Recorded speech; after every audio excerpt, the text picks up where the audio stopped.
It's okay. Off your mind. It's okay. Off your mind. Chai! Now wow, people wey suppose talk truth to power don't off mic. And if we talk, now 500,000 they go summer us, call them hate speech. But fear not, Maiyegun don't come. Him go torchlight every corner, nooks and cranny of all these bad people where they spoil our country.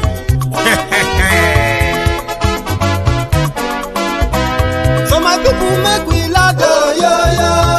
Maiyegun don't come, oh, yo, yo. My people make we shout, oh, yo, yo.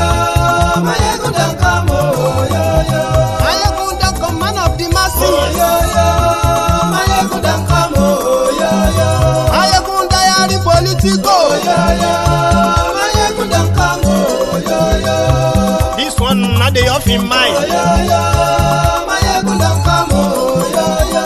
And in the touchlight every corner, oh, yo, yo. Maiyegun don't come, oh, yo, yo. Okay, some people be they holla say they want the power. Chai, them be promise us say we go get light and power. Nah. Them hustle sote they can't get the power. But now they know they do anything with the power. Sure. Every day, dollar just they get the higher power over naira. See them talk say make we off mind. But thank God say Maiyegun don't come. So my people make you loud, oh, yo yo. Maiyegun don't come, oh, yo yo. My people make we shout, oh, yo yo. Maiyegun don't come, oh, yo yo. Maiyegun don't come, man of the masses, oh, yo yo. Maiyegun don't come, oh, yo yo. Maiyegun diary Politico, oh, yo yo. Maiyegun don't come, oh, yo yo. This one not they off in mind, oh, yo yo. Maiyegun don't come, oh, yo yo. Person where they do evil, no one make person talk. Them say that Maiyegun, that man too they talk. He too they talk. Say Maiyegun diary, he they hot like pepper. But every day then they take money in bulk. Woman picking, they the street they hawk. Still them talk say make we no talk. But thank God say Maiyegun don't come. So my people make you loud, oh yo yo. Maiyegun don't come, oh yo yo. My people make you shout, oh yo yo. Maiyegun don't come, oh yo yo. Maiyegun don't come, man of the masses, oh yo yo. Maiyegun don't come, oh yo yo. Maiyegun diary Politico, oh yo yo. Maiyegun don't come, oh yo yo.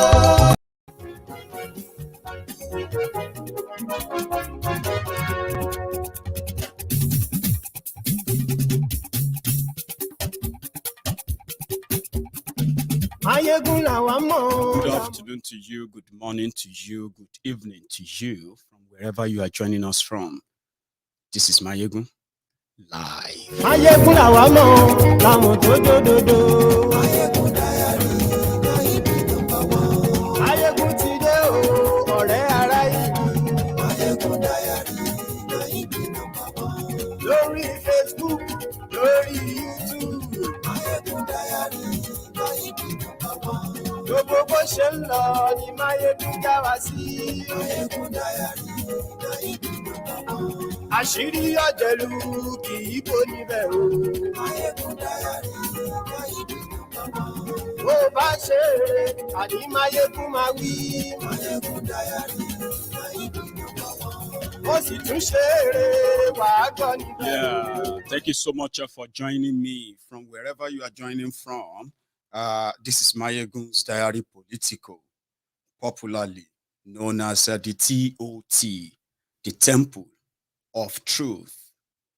Depends from what part of the divide you are coming from. You will see the truth. It is now left for you, right, to own it and act on it. So on Maiyegun's diary Politico, I have said it many times, that yesterday's survivors, they are today's victims. Today's survivors are the potential tomorrow's victims. And as tomorrow will turn today, so we are living for the day. And that is exactly what APC, they have brought upon us. and they have to own up that they did this to us. If you don't take it serious, if you think this is just an exaggeration, when it happens to you, we will likely have to use your case to tell others that the threat is real, and you are welcome. Share the broadcast. And yes, we like oh, Baba and yes, we like Bijo Ibadi, and yes, we like Presido Barufio, and yes, we like Igoni Namboje, and yes, we like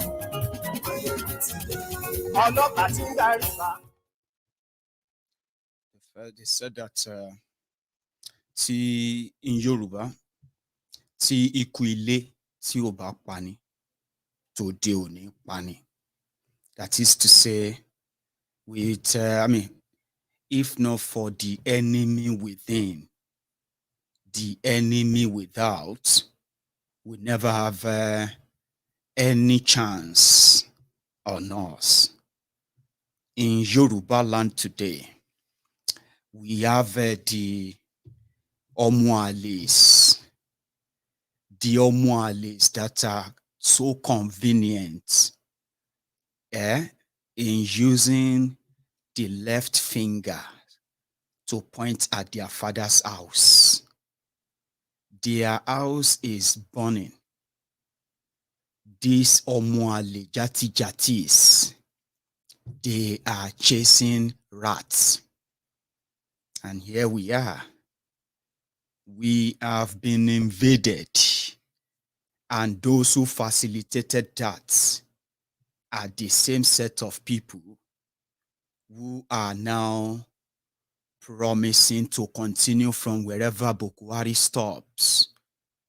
So blackmailing people, bullying people, intimidating them, threatening them would never, ever make many of us coward in any way. There's something I want to say quickly before we get fully into this. I have made my position very clear. I am a pro-Yoruba because I'm a Yoruba man. And then I have an identity, the one that Nigeria have done so much to take away from me and give me another one that nobody can define, and on like that. So my position is very clear. If you put everything on the table and you say, Maiyegun, in your own opinion, what is the way forward? I will say it without blinking. Let everyone go their separate ways. We were never formed together in a unitary style that you are witnessing today. But there is something you should know, which is so interesting for somebody like me.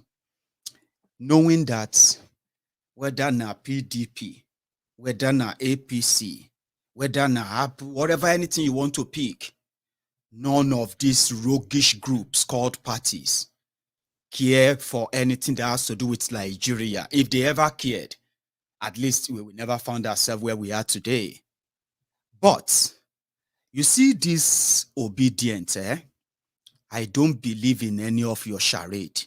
But I will tell you, I have observed it all. Yeah? And to me, it works for me.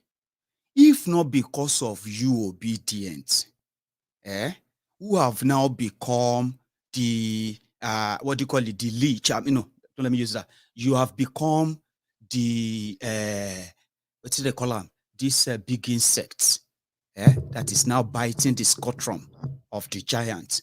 I have seen it on this social media. I have seen it on your media in Nigeria. I have seen your papers. I have seen your TV programs and all of that. And I've discovered that for some reasons, PDP, APC, they seem to be united against disobedient, right? So to me, Maiyegun, you know, I don't get voters card, I don't get anything, so I'm not useful to any of your election, and that is why I know, because I don't believe in them, right? But I figured out that every time, if you want to trigger people destroying people, lap dogs, just post something about Obi and his vuvuzelas, all of them, suddenly you will see them triggered. So this Maiyegun is even supporting Obi and he's criticizing Tifnumbu. This I was like, hey.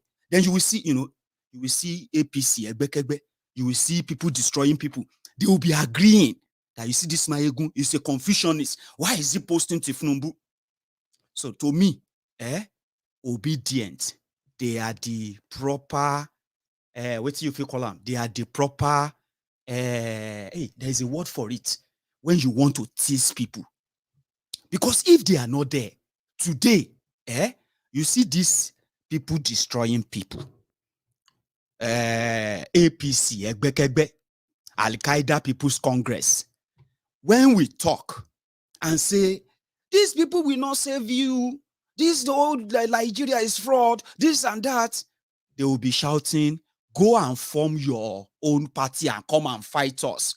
Since me, I no get choice, I no get any reason to go and form party and help you save Nigeria. And suddenly that I realized that you are all triggered. Go on to Maiyegun's diary Politico right now. They are so triggered. They are so raging. And I'm like, why are you triggered? Nobody will say una won't save Nigeria. Why is it that two of you are triggered anytime you see anything Obi? I say, this one go work for me because now only me they do them before. Now only me they pepper you before. They pepper you. And what you usually say is that there is nothing we can do.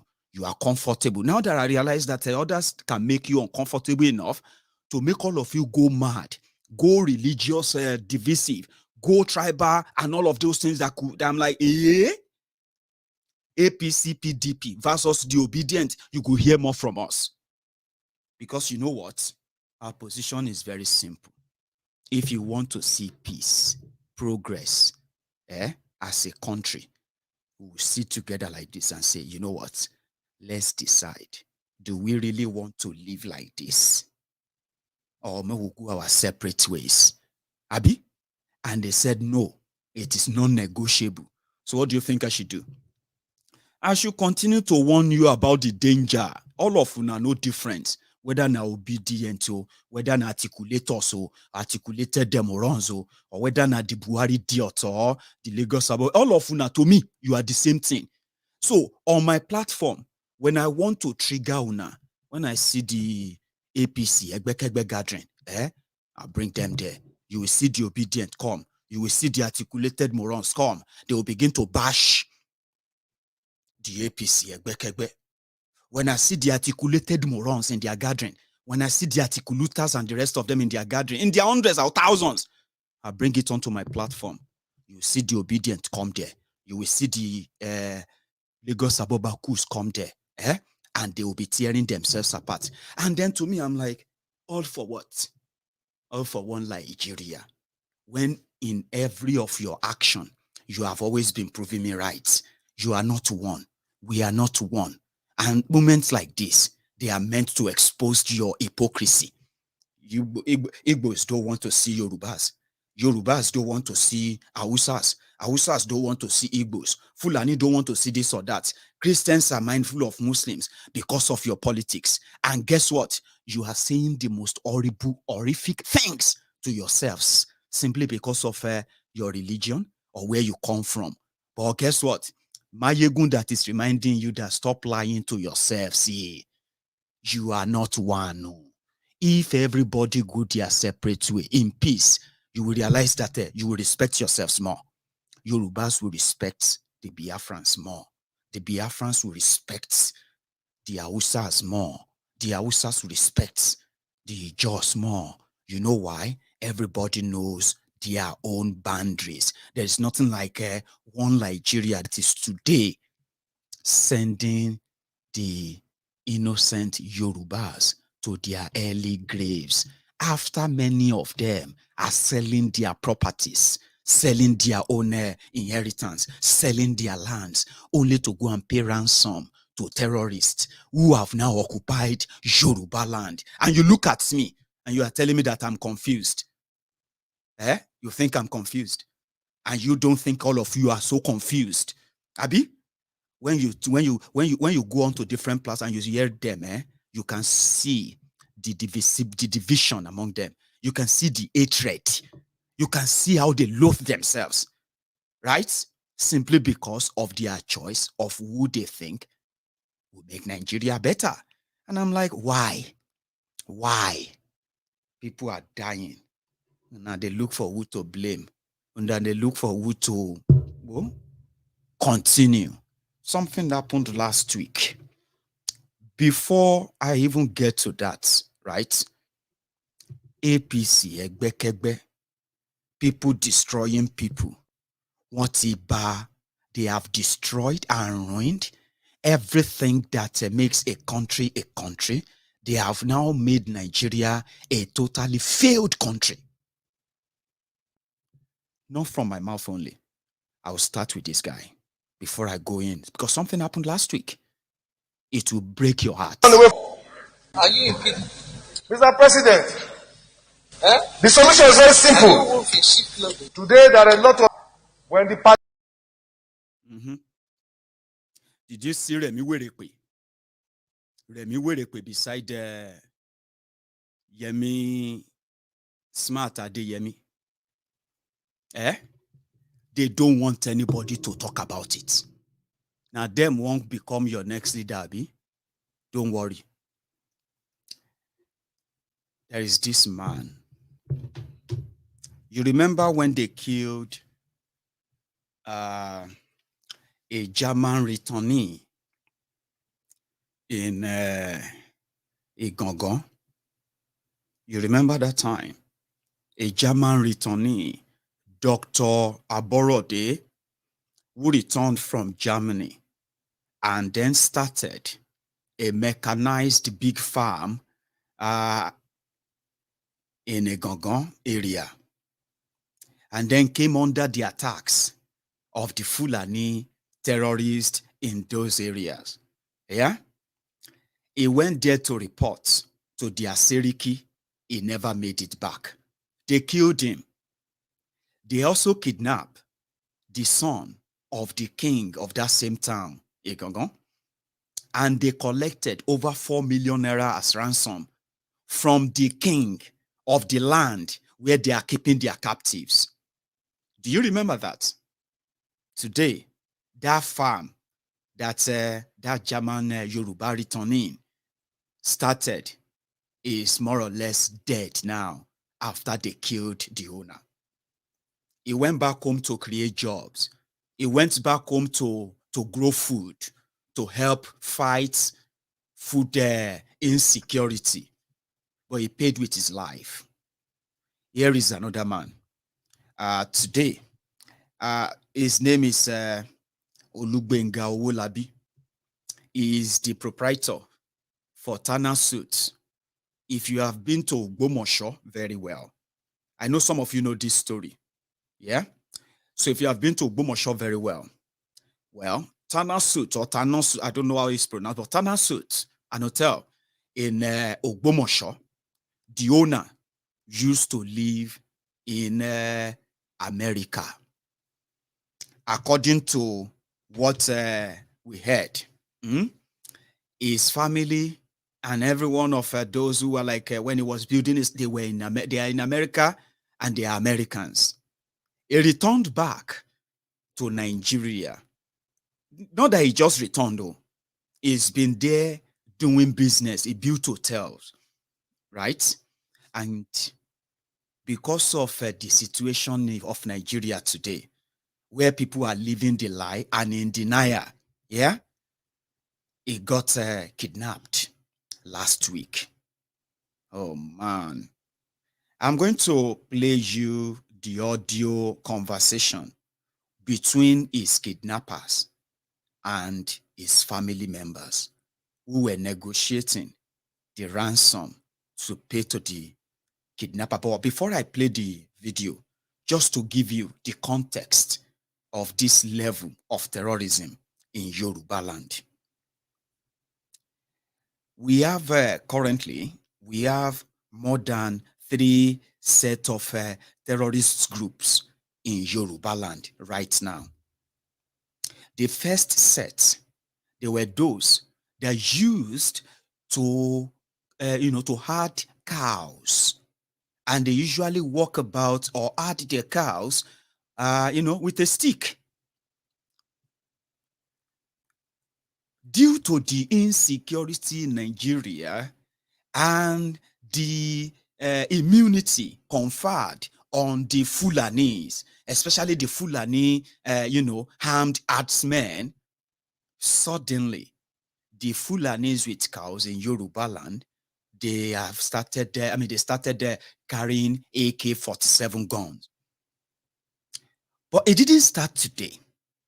And for those who know very well, in Yorubaland, we call the Fulanis the Bororos. They are mostly in the northern part of Yorubaland.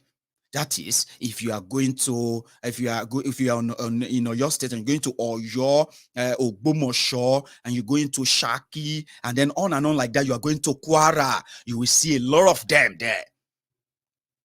Most of them, all of them are trespassing on those lands in which are Yoruba land. So with the excuse that they were just herding cows. So they have blended with the communities. They speak Yoruba very well. They have been there for ages. I'm talking about for decades, until recently when they dropped their sticks and they picked up AK-47. A cow, if you want to buy one single cow, yeah, you buy it for maybe 500,000 naira.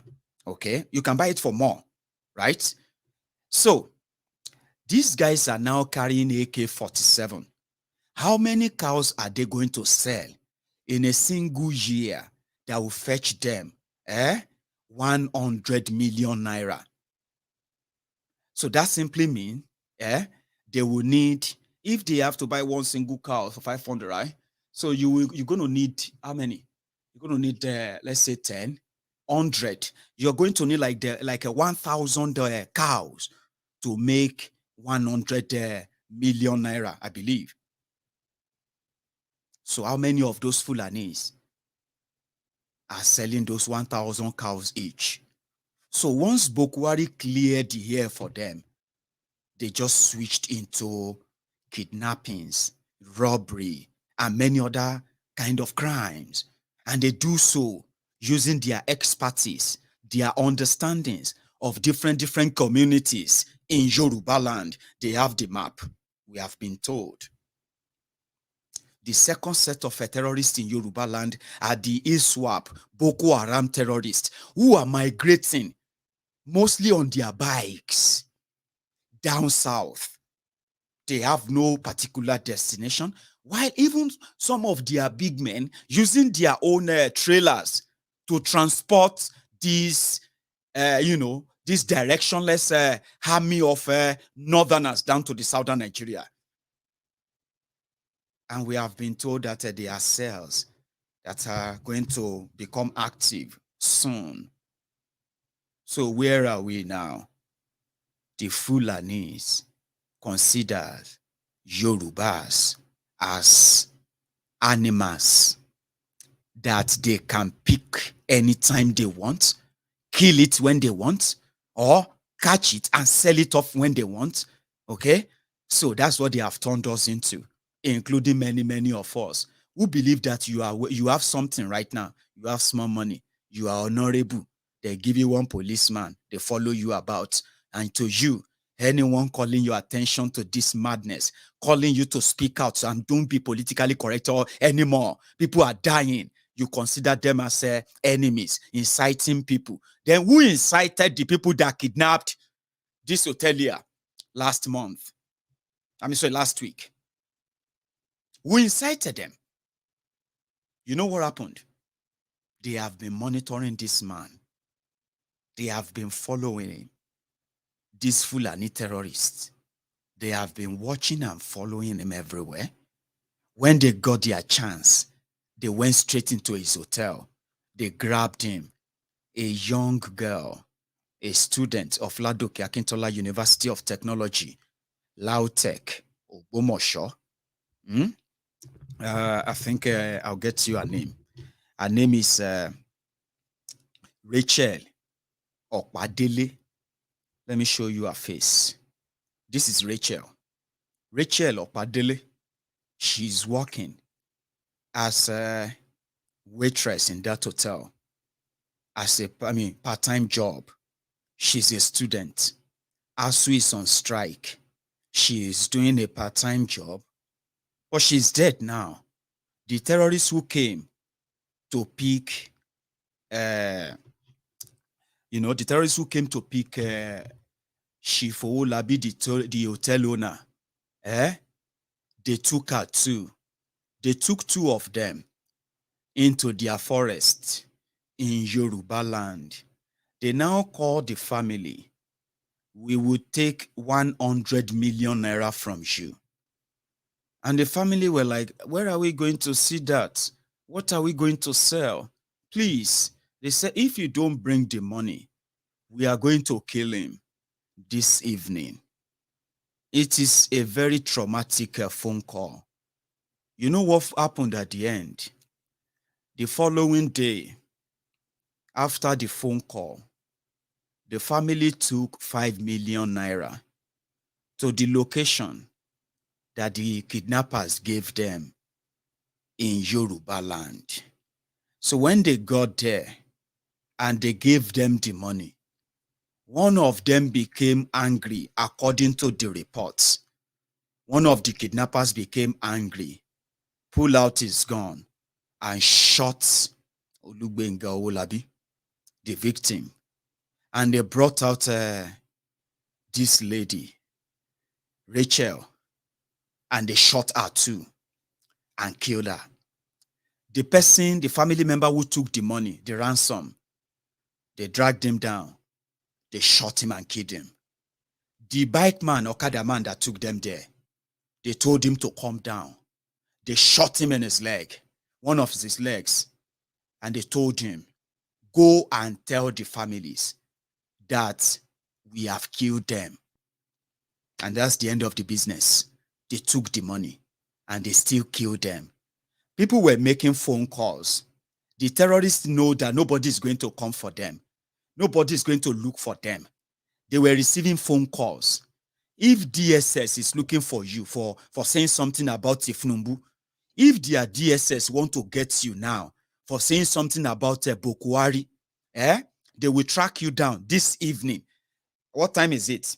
8:30, If they want to arrest you in any part of Nigeria right now, before 12 o'clock, in fact, before 6 o'clock in tomorrow morning, they will track you, they will find you, they will arrest you. But guess what? Terrorists are making calls, business, they boom. This can break your heart, or it will break your heart. So I'm going to do it in parts so that you can begin to take break before we continue. Now, this is what happened to Owolabi, another Yoruba man that met his death because of one Nigeria. Take a listen. Your flow is like I'm going to die tonight. What can you tell me? What can you tell me? Sorry, sir. They talk to me, they tell me it's 2 million, Abi. Sorry. Your flow is like I'm going to die tonight. What can you tell me? What can you tell me now? Okay, Larry. I'll be re-waving 1.4 million, right? I'm going to go. I'm dying tonight. So I want to for you. I want to for you. Anything. You know so much you pay.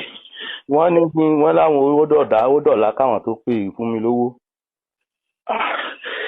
Just let me pay. If I say number is working before but if I couldn't be, I want me to demand your flow, ma. I just be must me lorry a Joe. The John to him no. And they say number you pay directly a Joe. Hello. Hello, sir. Sir. Good evening. Good evening, sir. How work? Fine, thank you, sir. Ogbeni, what you have this night? That's what I'm saying. The money is now 1.4. Ogbeni, do you hear me? Yes, sir. Ogbeni, I'm not going to sleep here today. I will kill this Baba to go. Sorry, please. Why Baba he tell you to make it with the money, you know, go bring sending money for Baba, send her your own money. I say he has asked me to talk to people and I've talked to them. If they have given me the money, why I not go bring them? Okay, you can't waste my time, Abby. No, besides they waste your time, oh. Okay, what thing you can do now? The thing where they around, I'm trying to see if I can get it up to 2 million tomorrow. Make we come. 2 million. We just get 1.4 now. You know, I told you in the afternoon when you called me, say the fee never, it don't go beyond it's less than 1 million. But now, it don't reach 1.4. You under 2 million, go punish you. Sorry, sir. They hear me? Sir, sorry. You under money, God they punish you and your family. Sorry, sir. They talk to me, they tell me, say to in Yorubaland. You see, some of you can give conspiracy about he must be his family member. Maybe somebody tip him off. You are not smart. If that is exactly where you are seeing it from, Abi. When they kidnapped my brother, somebody who is my own family member, I said it on this platform, right? When they kidnapped him, what people initially said, you know what they said? They said, this is from people from my own hometown, people who saw and heard, who first heard the news of his kidnapping. Yeah? You know what they first said? They said, maybe he's the one who kidnapped himself and he's claiming that he is kidnapped. Others were saying, maybe somebody from their family, you know, maybe somebody from the family that gave the oath and all of that. Some said, it may be some of his friends. He's always flashy. He likes to flash. He likes to this and that. When we paid the ransom and they released him and he came out, you know, he now gave us exactly the lowdown. He said, these terrorists, like I told you, they are there. They are everywhere. You will see them as, look at this dirty, look at all this Fulani, look at all of this and that. He said they have been monitoring him on social media, especially from the moment that they saw, because he is always posting about his family, about his, location, about everything. So they picked him and they found out that he lives around Ijebu, right? And they found out that he normally passes through their route. He said they told him it took them 8 months that they have been monitored, that there was a day they even traced him come down to my hometown. Okay? But when they got there, they saw a lot of people outside. And it's true. If you know this type of family, you always see a lot of people, a lot of boys, outside is a big place, right? They told him, they said when they came, that, so for a while, they just discovered that he is no longer posting anything or traveling. So they traced him down to my hometown. When they got there, they saw him in the midst of people, a lot of people there. So they felt like, should we take him? And they told him, they said, if we wanted to take you that day, we would have taken you that day. But we felt like a lot of people would die. And they didn't feel like killing people that day. So they left and they waited for the day they finally got him. The day they got him, they slept in my hometown overnight. Everywhere he was going, they were following him. So if you think if this happened to you, you think it's because somebody in your, it must be somebody, you are not paying attention again. You are not. And I don't pray this happened to you, because according to those who have experienced it, they said you will never pray it for your enemy. So therefore, I never wish this on any of you. But if you continue to create excuses and all of that, and not pay attention enough to know that this system is gone and you cannot give excuses for it, Whether you like me or you don't like me, that's your own headache, right? For now, they have not kidnapped me. I still have my mouth, my freedom. Maybe I can help save you too. This is not a popularity contest. Let's listen again. I'm still going to break it down, the conversation. I have the better audio as well in the background. I'm going to share. The phone call continues. Sorry, sir. They talk to me, they tell me say 2 million, Abi. Sorry, sir. Your brother, I don't tell me say you go give me 50 million. You go talk about 2 million. No, you go talk your dad 2 million. No call this number tomorrow. Sorry, sir. What will be meaning for that? Sorry. I just beg you now.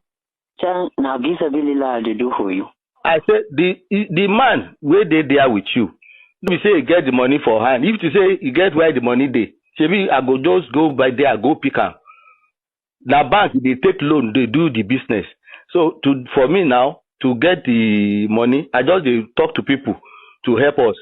Listen. Yes, Personally, gay people for outside country where then go school. Who go give them money for that people who for the outside country?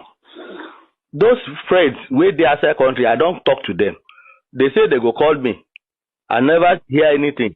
Okay. No, tomorrow. Not call me. I'll call you tomorrow morning. Not call me. I'll call you tomorrow morning. Let's see what happens between now and tomorrow morning. My eye, they don't blow no different. My flow. So, my blow no different. My hand don't tie. They don't tie my hand. No blow no the flow. Okay. Sorry. I beg, Oga. We go give you the money. Wait now. Sir. Ọlọ́run ó tú yín sílẹ̀, Ọlọ́run ó tú ẹ sílẹ̀ ní sùúrù. Kò sówó ni. Kò sówó kí ló dé tí bọ̀dá rẹ̀ ni wọ́n máa fún wa ní 50 million. Àní ṣéwù ni ó fi ilẹ̀ nígbà tí ìṣe tó wá jẹ́ pé òun bá ráyè jáde nísìn. Ṣé wà pé yóò lọ àríjì sí báǹkì? Ok, kí n filẹ̀ kó wá lọ arrange owó fún mi kí n dúró de rẹ̀ àbí? Ẹ má bínú, ṣùgbọ́n ètò gbà èmi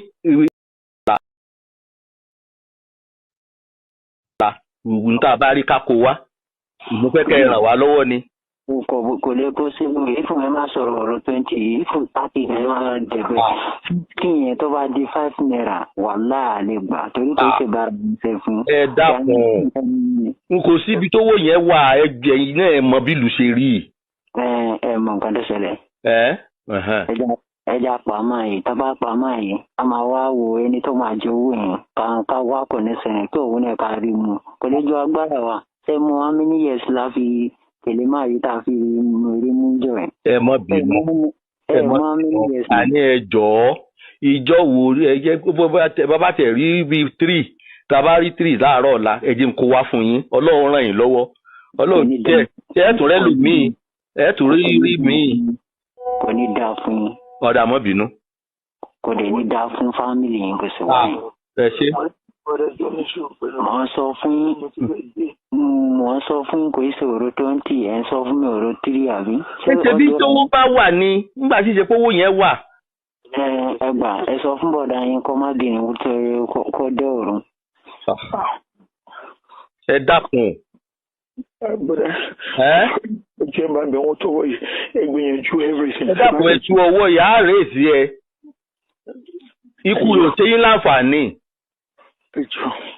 Ikú rẹ̀ ò ṣe yín láǹfààní. Ẹ dákun. Ẹ sọ ń gbọ́ mi. Sá. Ikú rẹ̀ tẹ́ mi lọ́rùn torí kò sí òun nìkan ènìyàn. Tí n bá pa lónìí màá tún lọ gbé ìlú mi. Tí òun ò bá kú. Kò ṣe yín láǹfààní. Ó ṣe mí láǹfààní wàláhì. Ṣé dáàdì mi ni? Owó yẹn ló ṣe yín láǹfààní. Ẹ jẹ́ ká bí ti wulẹ̀ kó kéré mọ́. Ẹ jẹ́ ká wá ká sì fún yín kẹ́ ẹ sì fi ilẹ̀ kó lè lọ tọ́jú ara ẹ̀. Kò ṣe ọ̀rọ̀ fílọ̀ fún even kò ṣe ọ̀rọ̀ 20 ò lè gbà lọ́wọ́ mi. 20 kò sí ni tó bá ń bẹ kí ló dé. Mi ò lè gbà gan tó bá wà mi ò lè gbà 50 yẹn tó bá di 5 naira mi ò lè gbà. Ẹ dákun ẹ bá ń tú okùn tó wà lọ́wọ́ ẹ̀ kó lálàáfíà ẹ jọ̀ọ́. ẹ wá tú okùn lọ́wọ́ ẹ̀. I hope you listening to me calling Maiyegun ọmọ àlè simply because of your kọlu arọkẹ́ṣe the demented Parkinson shaky Tifnumbu. You look at somebody like me, you listen to that audio. That is the 7 years of terror of APC, Egbekegbe. But because they haven't taken you yet, you look at Maiyegun, you open your gutter mouth, and you call Maiyegun a bastard. Because of the real bastards who abandoned. They have abandoned you if you are in America. Abi, some of you are in America. You have your businesses in Nigeria. Most businesses that some of you actually do is just to build hotels. Is that not what you invest in mostly? You live in the UK, you have hotels in Nigeria. You will live in America, you have a hotel in Nigeria. So Nigeria cannot break up. What nonsense are you talking about? You cannot say you want to break up. But today, many of you have run away from those businesses, those hotels, those buildings you left in Nigeria. You have run back to your America. And those of you who are currently in Nigeria, American returning, UK returning, shouting up and down that Nigeria should remain, many of you are already contemplating how to sell your businesses, sell your houses, and return back to where you lived 30 years, 35 years ago, believing that Ilela Bosimioko. So who is now Omoale? The people that are sending you back to the cold room, Abi? Or the ones that are keeping you there after all your investments in Nigeria? Because of all this insecurity, many of these alabos, Yolori Buzo, they are no longer going to Nigeria. They just want to see how further they will further kill you before they finally say, hey, thank God I'll be American. They will abandon you. But some of you have no get sense. So if you go like Nigeria, your portion, that can be your portion, no because you should get angry. You should be angry at those who allow this to be happening in Yorubaland. Right now, you should be angry. But many of you are not angry. You love your oppressors. I'm coming back. Listen to the remaining part here. Sini, tó bá ń bẹ kí ló dé? Mi ò lè gbà gan, tó bá wà mi ò lè gbà. 15 yẹn tó bá di 5 naira mi ò lè gbà. Ẹ dákun. Ẹ bá ń tú okùn tó wà lọ́wọ́ ẹ̀ kó lálàáfíà. Ẹ jọ̀ọ́. Ikú rẹ̀ ò ṣe yín láǹfààní sẹ́. Ẹ wá tó. Ẹ dákun mi sọ kì í ságídí mú bá yín lò. Àní ẹ wá tó. Àní ẹ dákun. Àní ẹ wá tó sẹ́. Mo ń bẹ̀ yín ni. Bàbá yìí bó ṣe wà yẹn kò láǹfààní ẹja pà fún yín. Ṣé bóòdì ò ṣe ní láǹfààní kò ṣe láǹfààní fún wa? Kí ni àǹfààní rẹ̀? Ṣé ń pà tí ṣé mọ̀ pé tó bá jẹ́ kò láǹfààní fún wa ní àní mọ̀ dààmú báyìí? Dààmú náà tẹ́ bá jẹ́ pé dààmú ẹ tẹ̀ máa àrẹ́ǹjì owó náà. Ṣé mọ̀ pé nǹkan kan láṣà tà sáfi rówó kì í ṣe pé owó yẹn ń bẹ ńlé ẹ dákun. Ok, ẹ lọ ta nǹkan tó fẹ́ ta kẹ́ lọ jó owó yẹn sínú iná. Ẹni tí tá a bá là ta nǹkan ẹni tí ó sanwó fún wa ṣèbí yóò ṣá fún wa lówó ná. Mo ti ṣe tá a ti fẹ́ talẹ̀ àrílẹ̀ ààrẹ ni tí ó sáré fún wa lówó. Kò sí wàhálà yẹn ò ní pírọ́blẹ́mù. Mi ò lè sùn bí bàá ń bi tí bàbá rẹ̀ bọ̀dá rẹ̀ wà. Ẹ jẹ́ ń pa tó bá di ọ̀la a máa jọ sọ̀rọ̀ máa sọ fún mi. ẹ bá ń sẹ́ nọ́mbà ṣọ́ sí mi. Ẹ bá ń sẹ́ nọ́mbà ṣọ́ kápẹ́ ẹjọ́. Nọ́mbà ẹjọ́ máa gbé máa ṣọ́. Ọ̀dà. Tàbí ẹni tí wọ́n pè mí. Ẹni voice number is my voice. Kò sẹ́ni lè kó pè mí ní ìsìnjọ́. Ọ̀dà. How many minutes la máa fún ẹ? Ẹ fún mi bíbí 30 minutes. 30 minutes ti pọ̀ jù, a máa pa fóònù ẹ̀ 30 minutes ti pọ̀ jù. Ṣebí màá ṣẹ̀ṣẹ̀ bẹ́ẹ̀ ni ẹ sọ̀rọ̀ ni, màá ṣẹ̀ṣẹ̀ ní kó pè yín ni. 30 minutes ti pọ̀ jù. Ṣé àwọn pé Ọ̀dà mo ti gbọ́. Láàrin bí ìṣẹ́jú mẹ́wàá. Okay, mo ti fún yẹn 10 minutes tó bá kọjá bẹ́ẹ̀ máa pa fóònù yẹn. Ọ̀dà.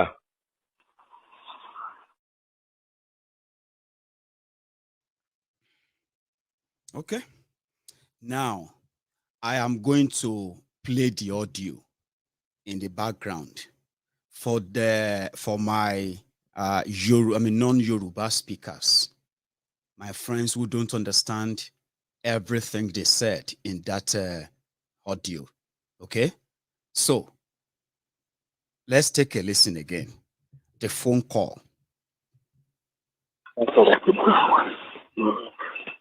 Good evening, sir. Good evening, brother. What's that? The one your flow, man. Your flow is like a... That is the victim. Immediately they said hello. He said hello, brother. Oh, please, they have tied my hands. They have tied my hands. My blood is no longer flowing. My hands are swollen. I can't feel my hands anymore. Brother, please. I'm going to die tonight. What can you tell? How far with the money, right? Or else I'm going to die tonight. They are going to kill me tonight. Can you tell me? What can you tell me now? Okay, Larry. As you read, what be 1.4 million, right? I'm gonna go. I'm dying tonight. He said, please talk to me, my brother. What have you come up with? How much have you come up with?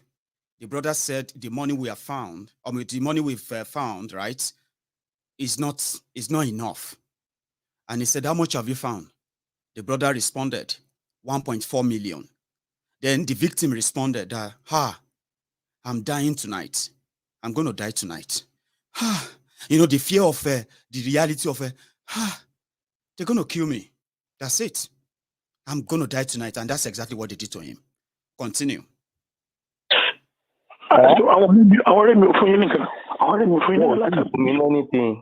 Did my friends give you anything? Or did my friends not give you anything? And his brother responded, your friends didn't give us anything. Right?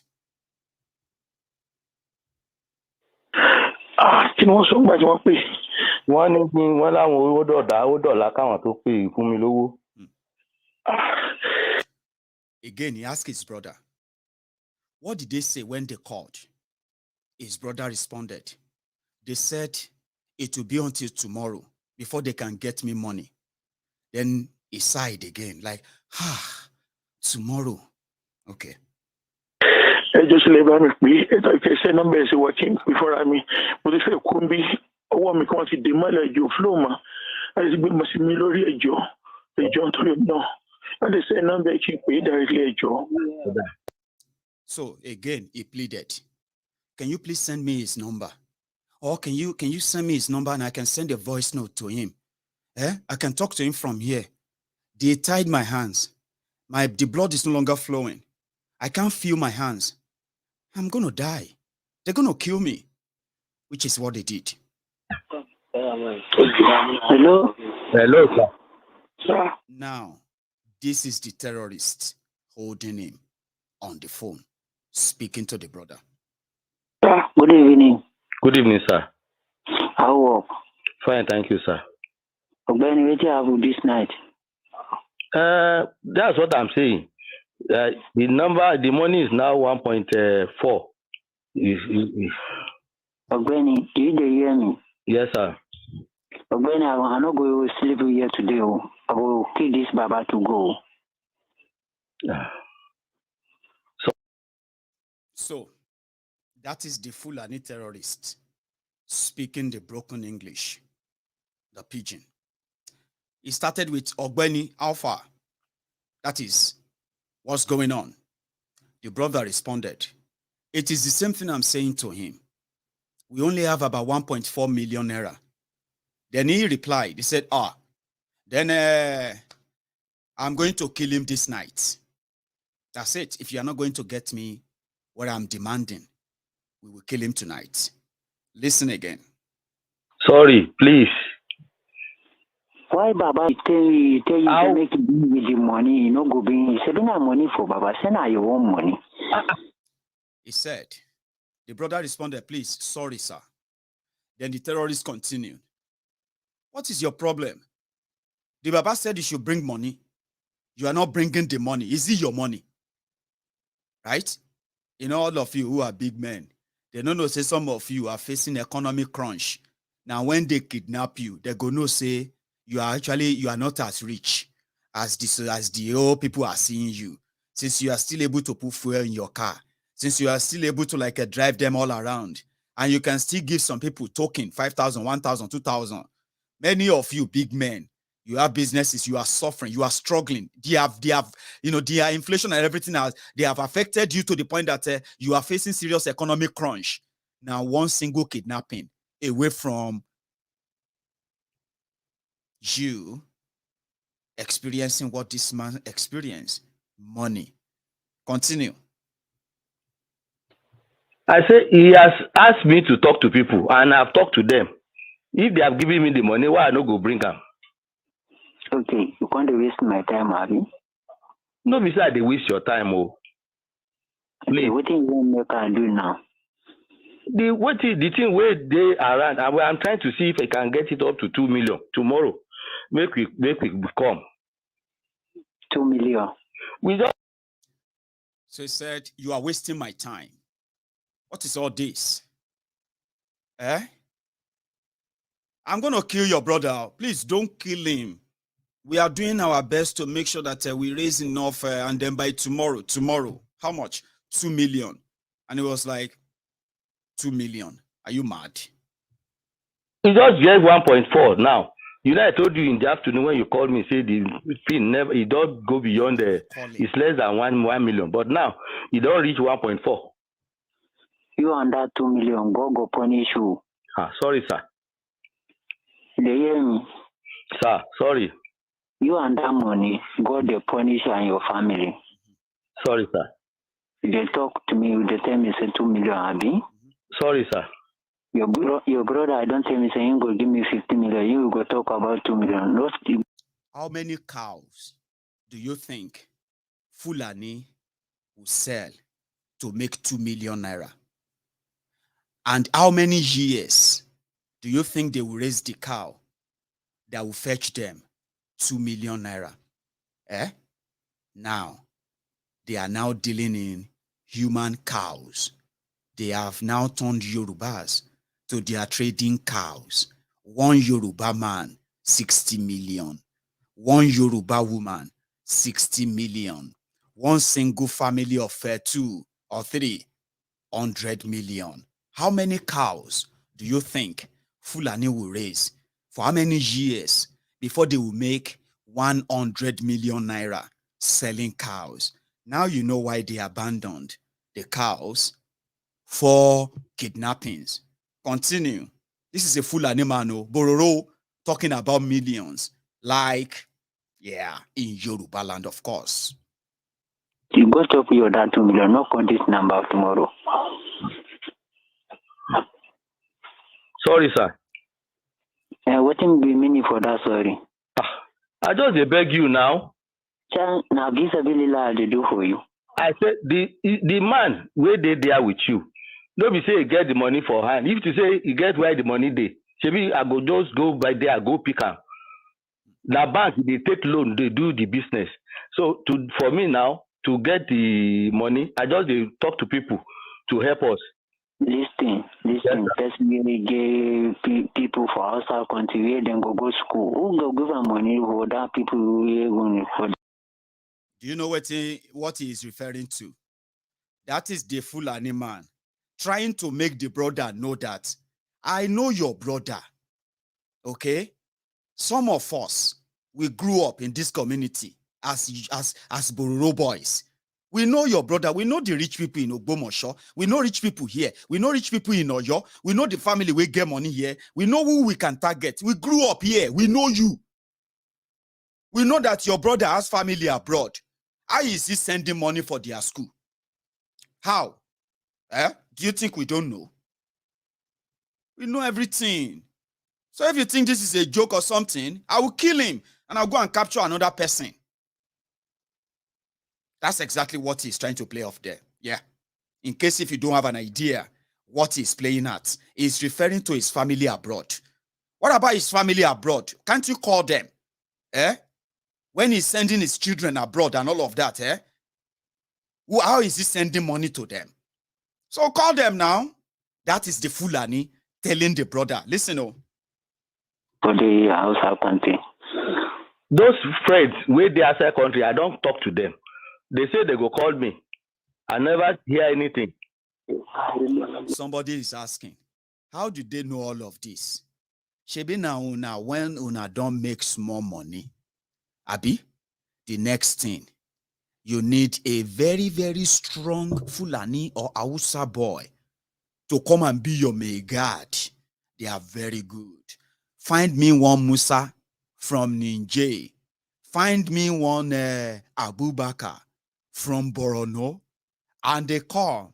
They say, I love this. They just mind their business. They mind their business. I love them. Now, all of una, come they ask yourself, how did they know all of this information? How did they know us this much? Una, they ask me, don't worry. You will figure it out eventually. Okay.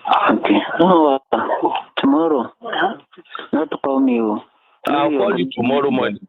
I'll call you tomorrow morning. Let's see what happens between now and tomorrow morning. My they don't blow no different. My blow. So, my blow no different. My hand don't tie. They don't tie my hand. No blow no the flow. Okay. Sorry. I beg, Oga. We go give you the money. Wait now.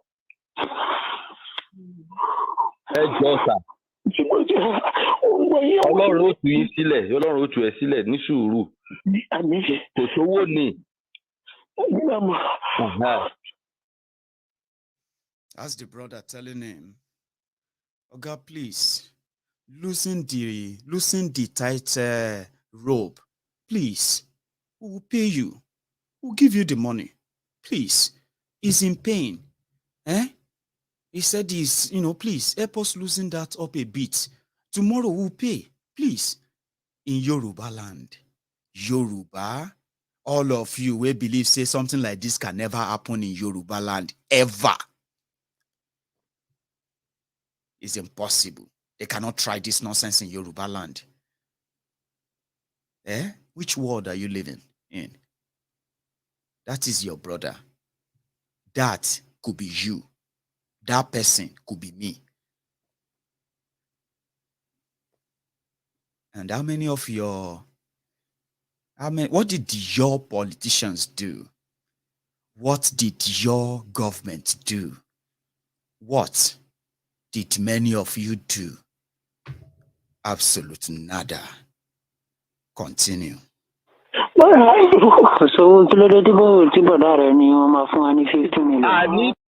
why did your brother tell us that he will give us 50 million? And you are coming here now telling us that there is no money. Like, are you crazy or something? Are you mad or something? Do you think I'm joking here or something? I will kill him and I will kill the girl. And if you come here to bring that money, I will kill you too. That's exactly what they did. After collecting 5 million naira, they still killed 3 people. The 2 victims, Racheal, that innocent lady. This man, this innocent man as well. And they could be you. It could be you. It could be your father. Of course, it could be any one of us. That's why I'm using my own time, my own freedom now to speak out. Maybe by speaking out, speaking up, never shutting up or never stop talking. Maybe I can save your life. Many of you, the humbled slaves, obedient fools, sophisticated morons, your uncles and aunties abroad, the mumu madus, the belle lecturers, the mumu lecturers, those ones who are going to be harassing you or stopping you anywhere because of Kolu, anywhere you see them. Or Benny, if you see any of them, say them be Kolu. If they approach you, If not juice you get, split it on them. Don't come closer to me, please. I don't. Hey, help. Split whatever you have, splash it on them and scream for help. Like this person came to me, charged at me. No, I just wanted to talk to. No, don't talk to me. I don't want to have anything. Get the hell out of here. Don't have anything to do with them. Because they are only they are asking you to join them to validate something like this. Again, one moment.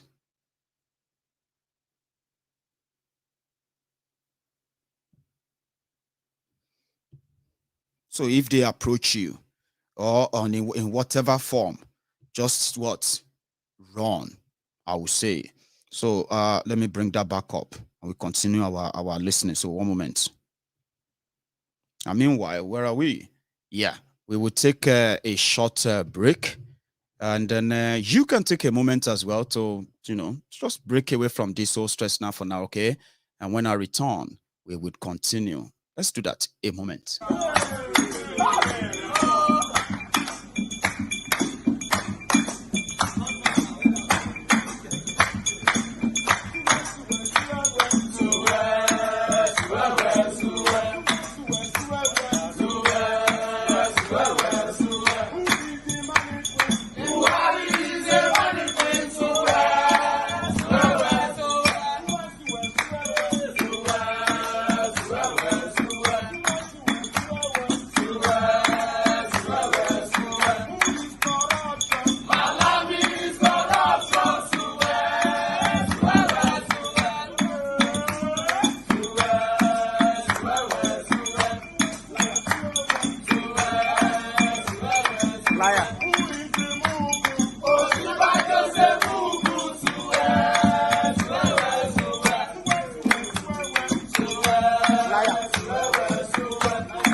ní ó fi ilẹ̀ nígbà tí ìṣe tó wá jẹ́ pé òun bá ráyè jáde nísìn ṣe wà pé yóò lọ àríjì sí báǹkì. ok kí n filẹ̀ kó wá lọ àrẹ́njì owó fún mi kí n dúró.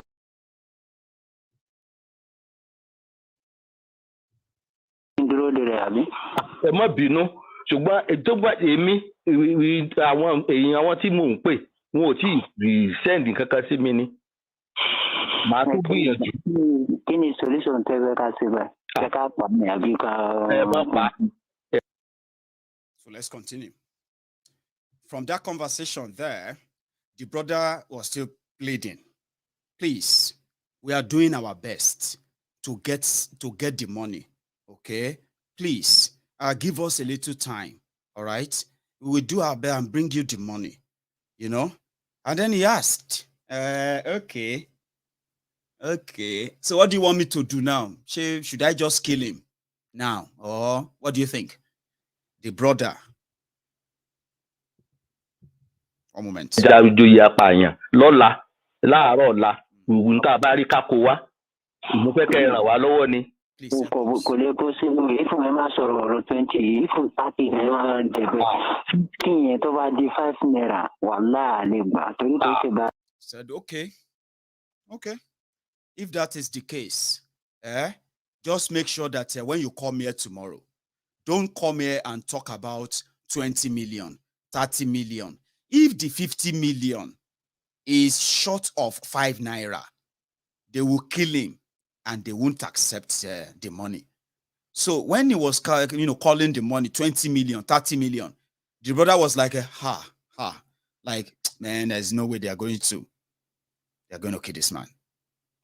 So to you might say, maybe the man has the money. Maybe the brother want to inherit him. I know many of you, Nigeria, have messed up with your brains, messed up with your mind, messed up with your line of thought. That is why many of you are so incoherent in tackling the obvious threats against your lives, against your existence, against your freedom. Because you are so incoherent. You are so good at making things up. To you. And now, it may be the reason now. So, because his brother want to inherit him. It could be his brother, now it could be this or that. So maybe that doesn't really validate that Fulanis are kidnapping people. Again, I go just say, I no wish you evil. I no wish this on you.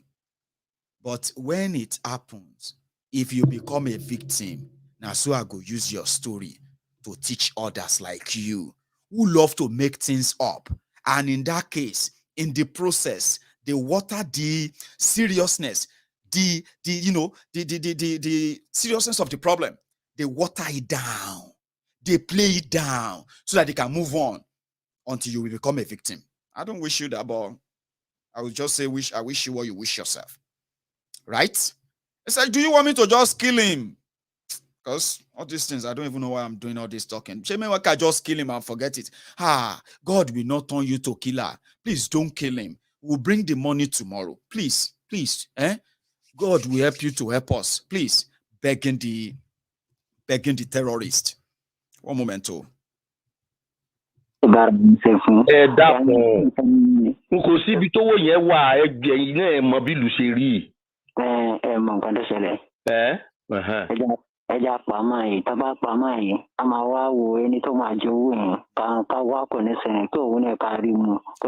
know what we are going to do? Let's just kill him, okay? And let's see the people that will now eat the money. That's the word you used. We'll see who will now eat the money. Shebi, you don't want to give us the money, Abi. Now, when we kill him, Shebi, then we'll see any of your family member that will now have the money. So me, I'll go out there and kidnap other people. How many years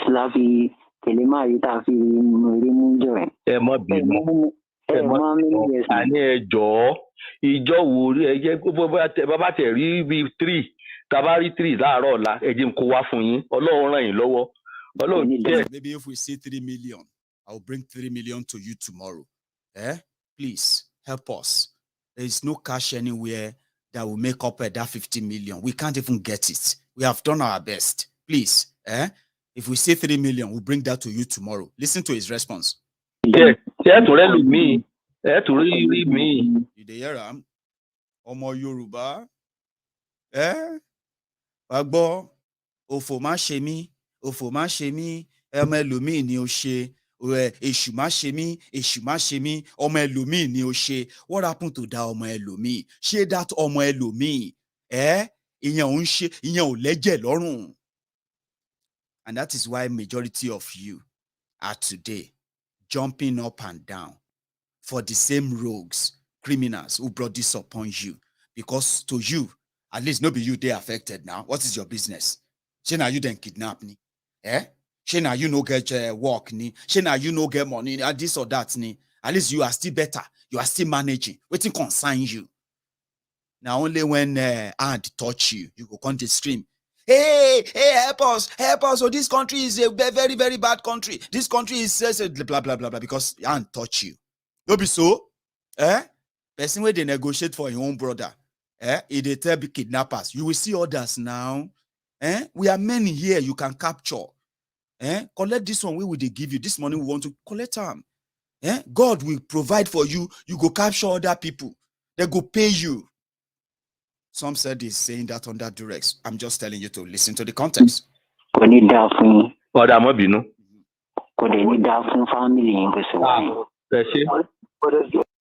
It shall not be well with you. Sorry, sir. After suggesting to him that he should collect 3 million, release his brother and his employee, his worker. Please, we'll give you 3 million. Release them to us. There are other people you will capture out there. Everybody there. We no get security. Nobody they watch us. We be animal in this kingdom. Capture us as you want. People go negotiate. They will pay more. Please, release my brother. He responded and said, it shall never be well with you. Say, sorry, sir. It shall never be well with your family. Sorry, sir. I'm sorry for telling you that business will be better. Just let my own brother go.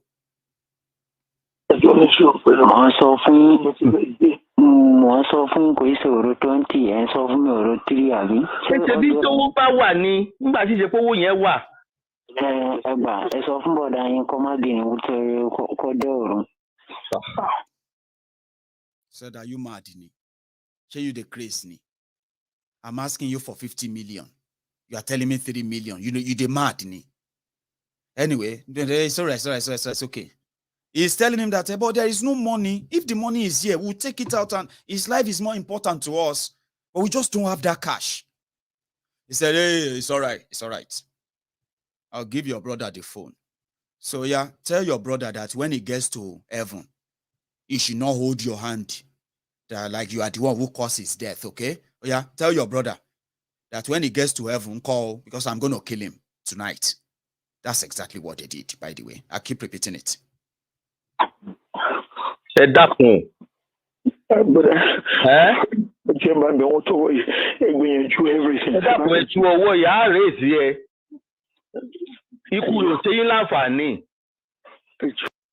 The victim is crying there under a very, very severe pain. Please help me try, my brother. Please help me try. Even if you wanted to sell anything, this is how bad it is. Oh, you may have assets, you may not have cash. Okay, nobody they keep cash these days. Rich people get assets, they say. But as Nigeria don't tough, red, there is no one to make any liquid cash available for you to liquidate that your asset and turn it to cash for you overnight. Just like that, except if you are politicians, the people that share money every weekend, except for you. So even if you have all these properties, houses, land, and all of that, which our people are selling their properties to pay ransom to terrorists. Even if you have properties to sell and your life is hanging in the balance and there's nobody to pay cash, you will still get killed, won't you? So he said, tell your brother that, my brother, we have done our best. If you get to heaven, I beg not to blame me that I'm the one who didn't do enough to free you, because these guys are going to kill you. Then the brother said, please, let me try. And I really wish they can loosen this, tighten rope. I wish they can. I'm so uncomfortable. I feel like I'm going to pass out. I'm going to die anyway, right? And they continue to beg for their life, for his life. It's on me. Sir? The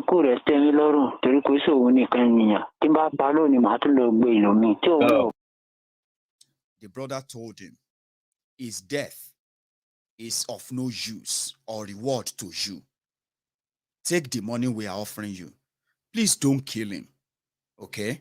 Please. Then the terrorist responded, no, you have no idea. His death means nothing to me, for real. If I kill him, I will go and capture another person. Okay? That means I will go and capture another Yoruba man. Abi, you don't hear say Fulani, they kidnap Fulani in Yorubaland. That's him. He was telling him, he said, his death or his life, they don't mean anything to me. Okay? If I kill him, I will go out there and kidnap other people. They will pay. Is it not this place? The place we have already conquered and captured? Listen. Owó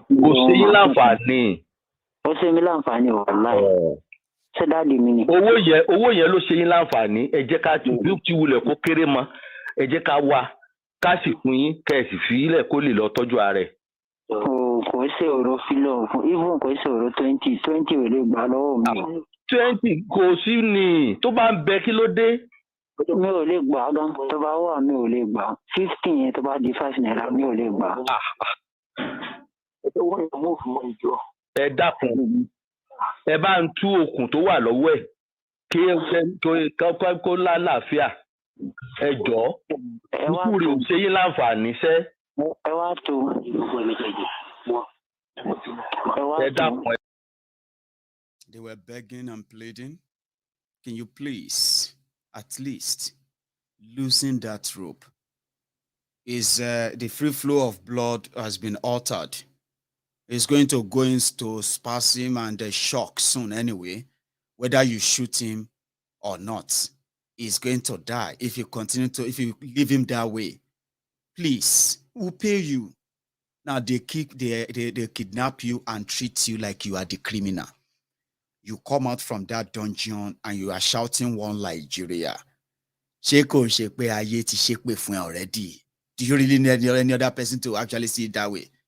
I'm going to open the line tonight, and I can promise you, because I'm going to open the line and listen to people's testimonies in the hands of these terrorists in Yorubaland. People will share their testimonies, their experiences that happened to them or to the people they know. So if you continue to live the lie and think that you have figured it out with this APC, Egbekegbe, and your one Nigeria, you have no idea what is coming for you. The last part. Ẹ dákun, mi sọ kì í ságídí mú bá yín lò. Àní wá tù. Àní ẹ dákun. Àní wá tù sẹ́. Mo ń bẹ̀ yín ni. Bàbá yìí bó ṣe wà yẹn kò láǹfààní ẹja pà fún yín. Ṣé bóòdì ò ṣe ní láǹfààní kò ṣe láǹfààní fún wa? Kí ni àǹfààní rẹ̀? Ṣé ń pàtí ṣé mọ̀ pé tó bá jẹ́ kò láǹfààní fún wa ní àní mọ̀ dààmú báyìí? Dààmú náà tó bá jẹ́ pé dààmú ẹ tẹ̀ máa àríǹjì owó náà. Ṣé mọ̀ pé nǹkan kan láti àtàfi rówó kì í ṣe pé owó yẹn ń bẹ ńlé ẹ dákun. Ok, ẹ lọ ta nǹkan tó fẹ́ ta kẹ́ lọ jó owó yẹn sínú iná. Ẹni tí tá a bá là ta nǹkan ẹni tí ó sanwó fún wa ṣèbí yóò ṣáà fún wa lówó náà. Mo ti ṣe tá a ti fẹ́ talẹ̀ àrílẹ̀ ààrẹ ni tí ó sá. Please, give us time. We are already looking for someone to buy our property, to buy the landed property, to buy our land. But at least we would still have to wait for them to pay us before we can bring the money. Please. You know what happened? Less than 6 hours after that call, they finally got the money to 5 million naira. When they got the money and they took the money to the terrorists, calling them, we are very close. We are on the Okada. We are at that junction. We are entering the bush now. We are only 2 people. I am wearing these clothes. I am wearing that. Okada man is wearing this or that. When they got there, they brought out the man. They brought out Racheal Opadele. And they said, where is the money? And they handed them 5 million naira cash. The moment they got the money, they knew this is nothing. It's like 10% of what they requested for. Right there from the report, yeah? One of them cocked his gun and shot the man. Executed him.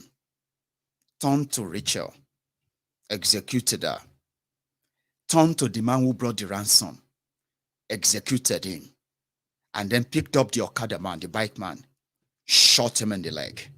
And then told him to go back home and break the news to the family that they have killed all of them. And I bet you, this was 3 days ago. There are other people already in their dragnets today. But just yesterday, from Ondo State, Amotekun shared this video. An insight. We are still at the headquarters of the Ondo State Security Network Agency, codenamed Amotekun.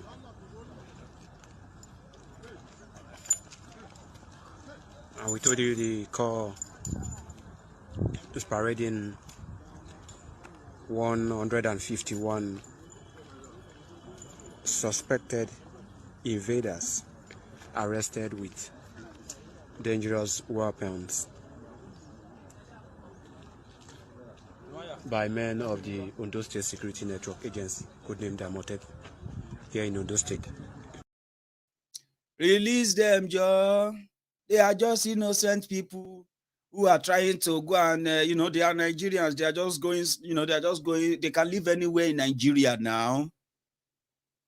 They are transporting people who have no destination, who have no businesses in any part of southern Nigeria. But every day and night, they are transporting them in their thousands, transporting the Okada for them as well. And everywhere they go to. It's just a matter of time before the terrorism will kick in. They said it is their last battle. Ondo State is going to feel it. And today, even though Amotekun no get AK-47, they sometimes still try to show that they are here. Now the government, the politicians continue to hold their hands for their masters, the people who give them power and then the wealth that they flaunt, while their own people that they are stealing all this from wallow in abject poverty. And this time around, dying in the hands of the invading terrorists. They are there. Maybe one day, they would have the real mandate to keep Yorubaland safe, far away from the hands of the Fulani government of Nigeria. So if you ask me, and you say, what is wrong with this Maiyegun? You know, like Tifnumbu, you know, like APC, you know, like PDP, you know, they support Peter Obi. What else does he want? If you have sense, I don't need all of these people. You don't need any of these criminals to actually do anything that we are, to actually lead a better life, a safe life, progressive life. You know why they are making you think any of these people can be of help to you? It's because of the Fulani Republic of Nigeria robbing Peter to pay Paul. I am somebody who believes that if the autonomous Yoruba region actually attain and exercise its full mandate and potential, autonomy, I don't have to give a damn about who wants to be the president of anywhere, as long as it concerns Yorubaland, as long as they are not going to touch anything from Yorubaland to fund their bogus war Nigeria. Somebody like me will just be so comfortable. And I choose that. And I said that many times. Okay? Fulani Republic of Nigeria made it impossible for Yorubas, Yoruba politicians, in your democracy where they said government of the people, by the people, for the people. Now, you are supposed to be the one who gave sovereignty, authority, power to your Yoruba-speaking politicians, representatives, governors, senators. They were supposed to speak for you as Yorubas. Now you gave them that power, and in their own crooked wisdom, they figure out that we need protection, we need safety. Nigeria police can no longer keep us safe. Nigeria military is now compromised and then protecting terrorists. When our people rose up in Yewa to defend their lands against the Fulani terrorists, what happened? Nigeria military mobilized down to the village in Ogun State. They beat up aged men and women for resisting the invasion of their land by Fulani terrorists. Now, they know that they can't protect us anymore, right? Then your politicians made laws. They said we need to protect ourselves. They started Amotekun. Abuja said, if you want to start anything, now street ushers, they start to, nothing like Amotekun, we go they carry gun. So Nigeria incapacitated our security. Nigeria stopped our safety. Your politicians are spineless cowards. They continue to shout one Nigeria. Now, that is why you see me today, telling you, if you want to give me anything, Maiyegun, what do you want? Give us the autonomous Yoruba region, who have no business with any part of Nigeria when it comes to our affairs, when it comes to our own, our own progress. Now, it is possible because we have done it before. If you don't rub this one Nigeria on us, we can be so great. We can be safe. Nobody will be dictating to us that we should go and give condo to Amotekun to go and face AK-47 terrorists who have license to kill, immunity from prosecution in Nigeria, and expect us to win. Do you understand that now? Now Nigeria Kosam. So if you are for Peter Obi and you are for Atifku or you are for Tifnumbu, we can never have anything in common because we don't. Now one Nigeria, all of you have in common. And it is a democracy, right? Not until that time comes, the nationalist, people, the Yoruba nationalists, when they will fly their flag, the Yoruba nationalists, when they will fly their flag above the Yoruba airspace, when Yoruba will maintain and enjoy that autonomy that allow us and stop any interference from any Fulani Republic of Nigeria dictating to us how we should protect ourselves, how we should, manage our resources, or which of our resources we should have access to. In this case, none, right? Now that they are mortgaging our resources right before our eyes, your politicians are taking cut. They are taking their shares, putting them abroad, buying life for their children, buying all of that for their. So when you see when you see articulated morons, when you see the obedient, when you see the Lagos Abobakus, all of you may be tearing yourselves apart, okay? But you all have one thing in common. All of you want to save Nigeria. For who? For your oppressors. You have chosen them differently. I chose different. I don't want to be part of that. Do you now see that? But somehow in my book, it's still working fine. I can always, since I found out and they figured it out that if you want to trigger the PDP vuvuzelas, if you want to trigger the Lagos Abobakus, the Aslikas, the All-Risers, you can use the obedient to trigger them. You can use the obedient to walk them up. You can use the obedient to keep their blood pressures up. Because since we are telling them peacefully, teaching them what is right, telling you that you cannot lose your identity in this identityless society called Nigeria, a place where they told you that Fulani from Sahel, the jihadist Fulani terrorists from the Sahel, they are also Nigerians, and they have every right to every part of Nigeria, including Yorubaland. The consequences of that is our safety, our lives, our economy, our progress, our women, our children, our communities, our culture, our tradition, including our religion, things that distinct us from them. All these things have now been desecrated, and you still think there's a difference between any of you who want to keep one Nigeria, just simply because you are doing so under different disguise. I not be one of you. Look at me very well, okay? But if you are obedient, I like you, okay? Now, they give me the vibe I need to further torment your fellows in APC, PDP, okay?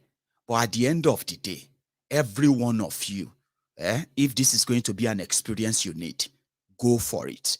Because from that experience, you will come back. That things Maiyegun has been saying, right? They will come back to make sense to you. Now, from that experience, right, you probably you will meet your own redemption. The redemption that will tell you it is a futile effort. It is a waste effort. Yeah? As we speak today, me, I don't get any country yet. You can still call me Nigerian because by law, by everything, I am still one. Abi, I can choose to be anything else or tomorrow. But in that, yeah, I am a Yoruba man from a proud ethnic group that is one of the largest, the biggest ethnic group in the entire Africa, right? I have that pride. Nigeria has managed to bury that for so long. Now, me demanding for that right or that identity in a democratic setting, right, should never, by any means, turn me to the enemy of those who have become our own enemy indeed. So, which means, whatever you do in Nigeria, every of your action, political or otherwise, yeah, we might disagree with every one of them. We might completely be out of it like we are not interested. But does the decision, your action, or the consequences of all your actions, are they limited to all of you alone? They are not limited. That's why I always use my best time to remind you, life, as they say, is a teacher. The more you live, the more you learn. So when I see you, the obedient, taking on all the establishment sewage rats, the PDP APC, right? It kind of, it sweets my belly. So when I see all of them out there, I use that to torment them so that when everything can calm down finally, one thing will happen. Or let me say, two things will happen. If you find your way and you beat these sewage rat ombudsman slaves because of your own anger and rage, and you give that power, and you manage to pull that off, you see, Now, if you say one battle is won, be that. Sure, you get. But if you can't put all of that fight, all of that struggle, everything, they can't rig you out or they can't clamp down on you like they did NSAS with all this your political interruption and everything where you want to do, disruption. Baba, everything is still working well in my own book. Okay? And that is, many of you will come to that reality and say, Baba, Nigeria cannot be saved. If we want to save Nigeria, it's now better to break it up. So I may be sounding different to you or somehow now, but guess what? Every one of you, you are playing according to us. I mean, according to what we expect, right? And as it is going on and on and on, when everything finally closes up and then shut down, you know where you're going to come back to? You're going to come back to that same clarity that you called confusion, okay? And that is, you can't save Nigeria. Trying to save her is not because you love Nigeria, okay? Because if you understand what you are doing, you will realize that you are only saving her, to exist, to continue, to kill you.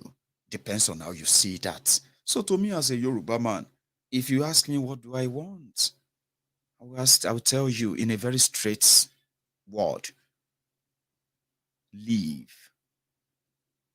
That's something that is called democracy, isn't it? The choice. They have told you you have none, right? But maybe not. I'm going to take a break.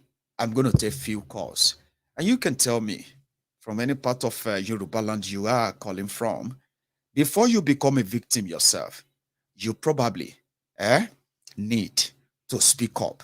You see that man they killed and others that they are still going to kill, capture and kill, right? Listen, they would have no chance of possibly telling others and say, this is real. They are about to kill me. Yoruba people, if you don't want to end up like me, you better wake up. Make I go make tea. You can bring out your phone and then we'll have a conversation in the second part of this chat.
That's my tea. Just ready. And that's about time when the music is stopping. But I have a caller on the line. Hello there. Maiyegun Baba. Ahmed, how are you, sir? Maiyegun. How you doing now, brother? Well, it's a mixed feelings, but I'll say I'm fine. I am still here. Maiyegun. It's not easy. When I was listening to this video you just played yesterday, I'm telling you. And I was talking to my mom. Bá a ṣe ń sọ̀rọ̀, mo kàn tún mẹ́nu bà gbogbo rubbish tó ń ṣẹlẹ̀ ẹ̀yìn èmi àti wọn kan sọ̀rọ̀. Mo wá ń sọ fún wọn nǹkan tó ṣẹlẹ̀ about this. Inú mi ò dùn.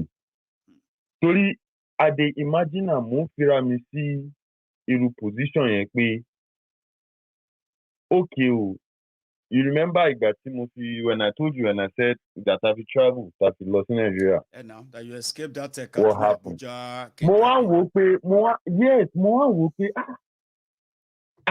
and my mom spoke the money. Báwo lẹ irú position wo lẹ bá wà nísìn tó bá jẹ́ pé irú bá ṣe escape nǹkan tá escape yẹn kó wá jẹ́ pé. Ahmed, let's keep it in English because of our own listen. I mean, I would like people to do that. All right, it doesn't no look problem. like we just lost them in the open conversation. Yeah. Okay, but you allow. Yeah, please. Yeah, I'll just try to be more Yorubaland. I know. I would have done that myself in Yoruba, you know. No problem. Yeah, please. Yeah, no problem. And so I'm encouraging I was everybody who is going to call in, okay? If I know we would love to speak Yoruba, in fact, because this affects us a lot, right? Everybody who is going to call in, I want you to keep it just the same way we started it. Yeah, there's no problem. No problem. I can not you now, Ahmed. I'm just passing the info to everybody now, including those who are going to call later. Okay. If you turn the conversation to Yoruba, I'm going to cut you off. Not because I don't enjoy it, but because I want everybody who is part of this conversation to know what we are discussing at this point. This is the opinion point, contribution time. You can mix them, mix Yoruba, Pidgin, or everything, okay? But please, don't make this 100% convoy in Yoruba. Not this time. Ahmed, please continue, Jare Baba. Okay, so I was like, when this thing happened, what if I was part of those people that was kidnapped?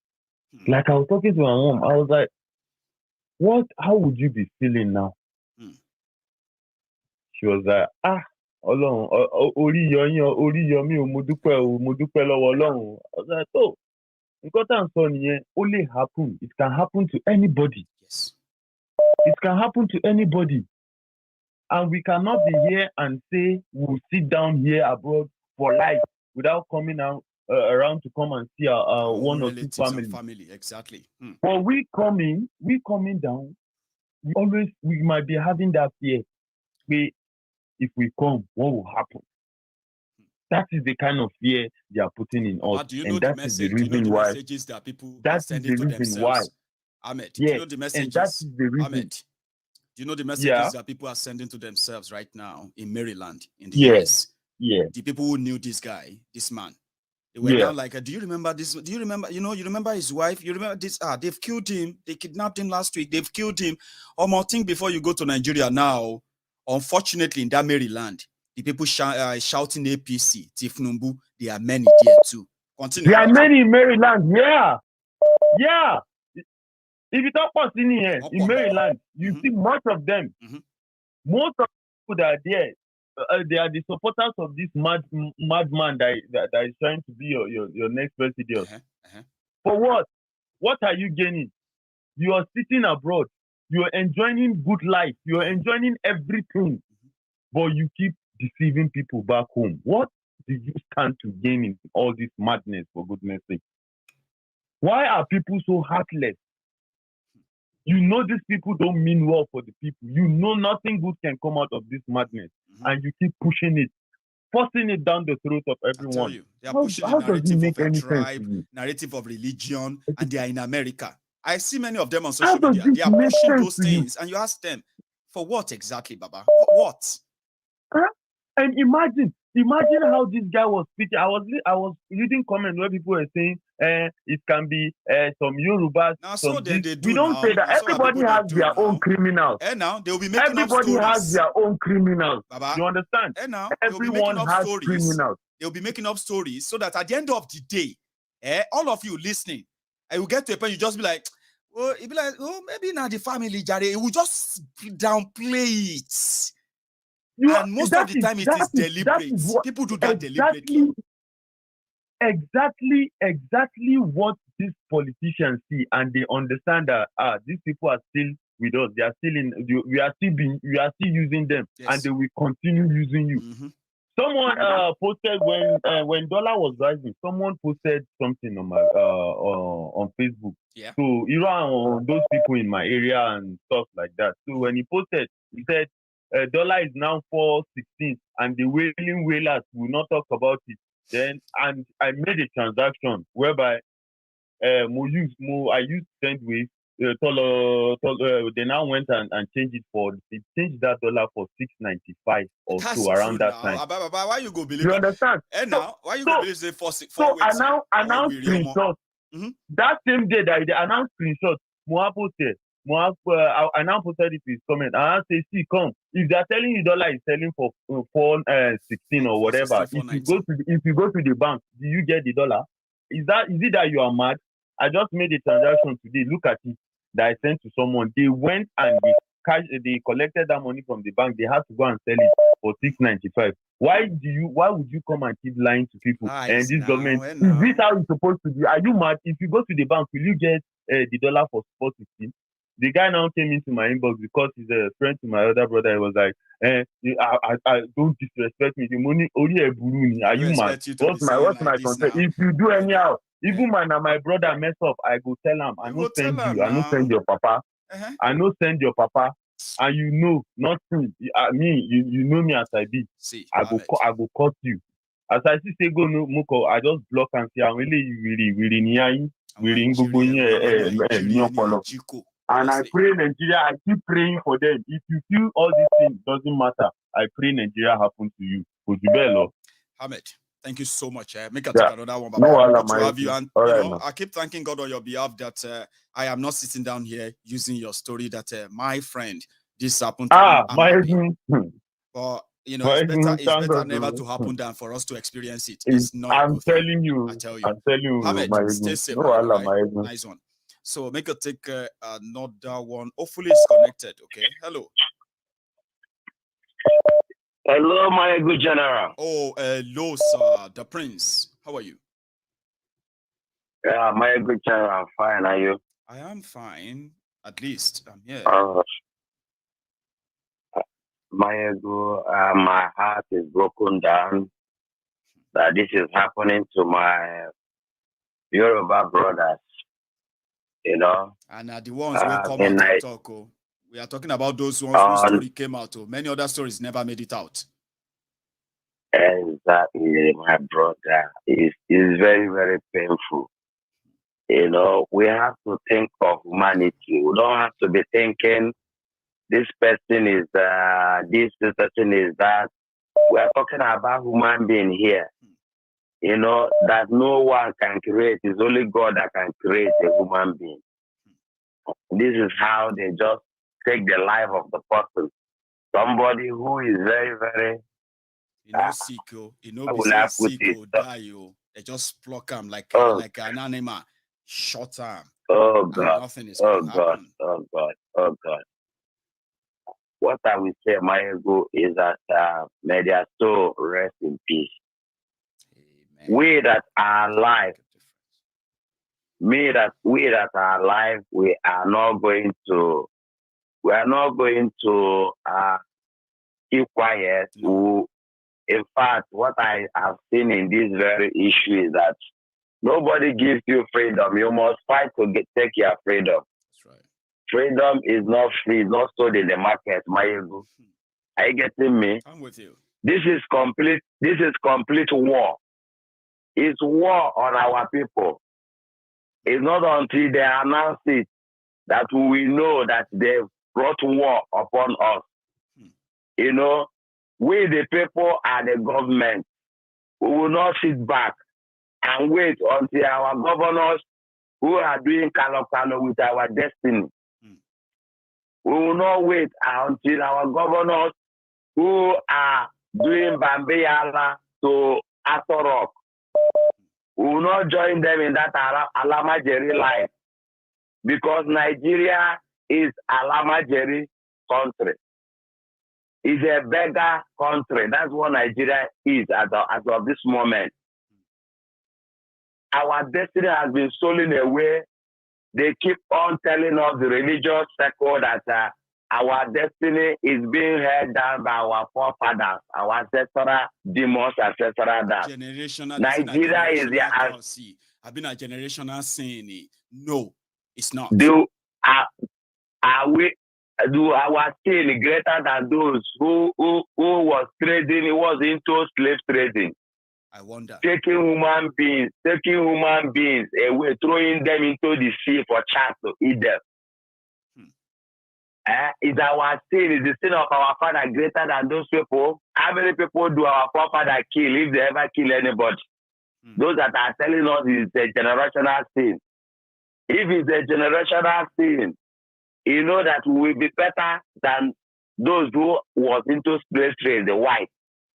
But because they know that without putting their society in a good way, they have no future. They know that. All these people that are in Nigeria, all these criminals, they go out abroad. They see that the electricity is constant, the water is constant, there is shelter for everybody. They schooled abroad, their children schooled abroad. But because of their devilish mind, when they come back to Nigeria, they enjoy the suffering of the people. This time around, they do not only kill us economically, now they are killing us with terrorism. Our people are dying every day. I'm telling you, my good general, as of this moment, it's madness. Any person who is acquiring PVC, because war, the Nigeria is in a state of war, and it's only a madman that will be going to look for PVC during a wartime. During a wartime, the only thing you have to go ask for, the only thing you have to source for is how to secure your life. That is the only thing a wise man that will do during the time of war. Nigeria is in a state of war. Abuja has been taken over by the terrorists. Lagos is circled now by the terrorists. Ogun State, there are refugees in Kobe. As we are talking now, war is no-go area. Oyo State, they have run Sunday Igboho out. Now they can, because he unveiled the top secret of the criminal impostor in Atorok, they went all out to kidnap him. But I'm telling them that Nnamdi is an act of covenant. As long as Fulani is holding him in Nigeria, Nigeria can never survive. Nigeria, they can never stitch Nigeria. Nigeria can never be one forever and ever. Everybody Nigeria must disintegrate. Oduduwa must have their life back. Biafra must have their life back. Thank God, I saw Austin yesterday when you showed him.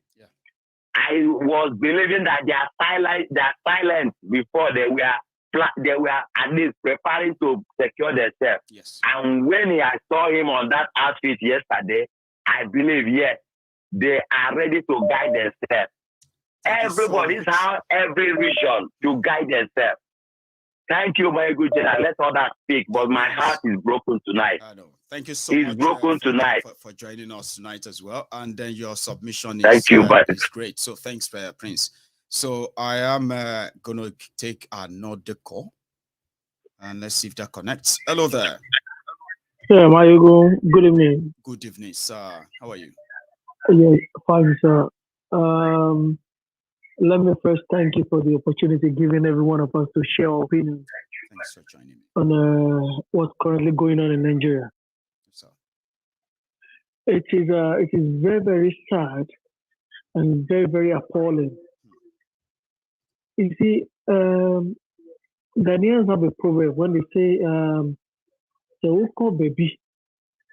Now, Oko to say, what up about you say, Shia. The can't say so good there, which literally means when you go and see your friend's bear on fire, quickly fetch water close to your home. The man that was kidnapped, if they had told him earlier that would be kidnapped, he wouldn't have believed. He wouldn't have believed it. You're yes. Right.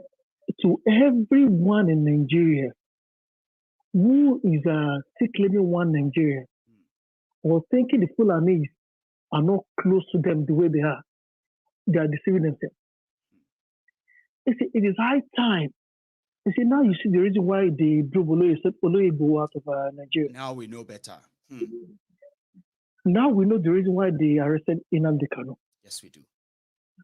Nigerian leaders are so scared of people who can stand up to them.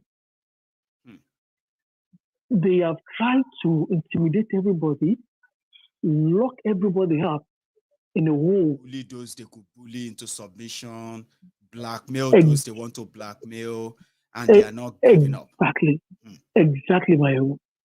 My advice to every Nigerian is to wake up. Every one of us to wake up. Because we don't know who is next. Years back, there wasn't any kidnapping in Yorubaland. No. Never. No. Not by these people so bold. How come all of a sudden there's kidnapping?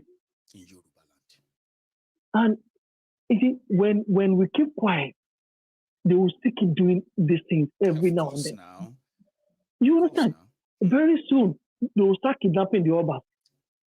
Start kidnapping governors. See, sir. You understand? In case if you don't know, look at your screen, yeah? Look at this your screen. Let me see if I still have the image.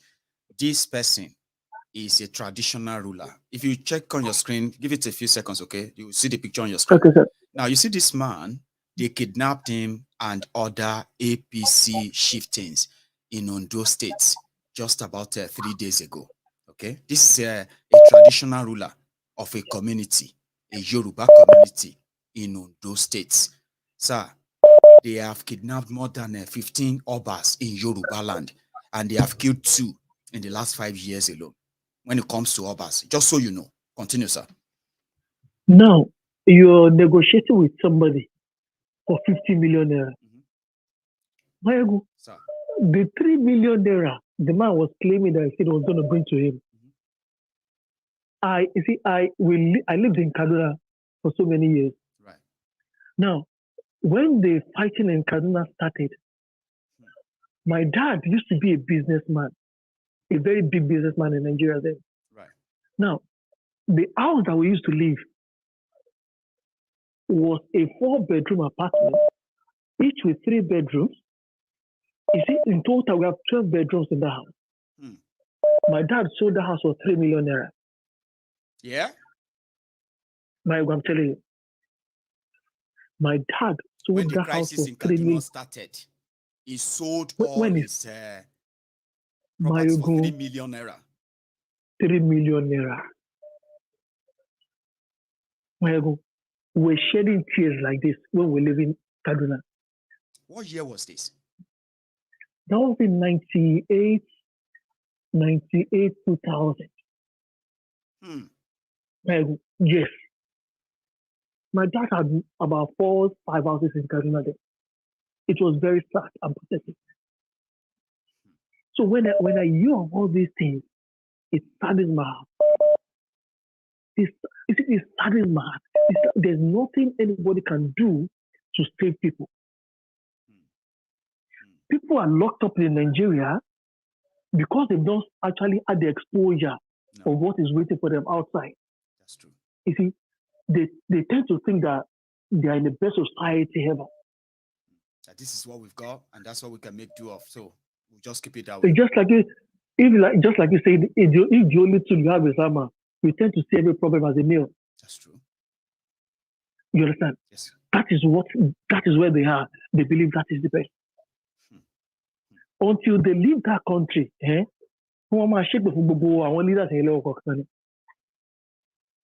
understand? What should we say about those who have left Nigeria? they have lived abroad for years. And today, you see, yes, a chameleon in Africa cannot be an alligator in America. Wow, that's true. That's true. That means they can only take them out of Nigeria. They can't take Nigeria out of them. You see, it's just like you see, when you see somebody that was poor and had money and started misbehaving, now, the person didn't start misbehaving when he had the money. He was misbehaving when he had no money. The money just amplified his foolishness and stupidity. I grab. So, you see, money is an amplifier. That's why you see people, they spend money. It is not their fault. They feel like that. They never had the opportunity of expressing the kind of person they are. So, which is similar to my own sayings that, you see, if you study Nigerians, not that every one of us hates, a bad governance, corruption, oppression, suppression, bullying, not that all of us hate them all. Now, we hated them because sometimes now be us, they do that oppression. You see? Exactly. Like, it's not that they hated it, but most people hated it because when they are not the ones doing the oppression, doing the bullying, then they will say, look at that. But if they are the one doing it, they will say, what did you do that makes me oppress you? Have you asked him what he did? Didn't you hear the man negotiating for his brother? They know me, bro. Did you hear that?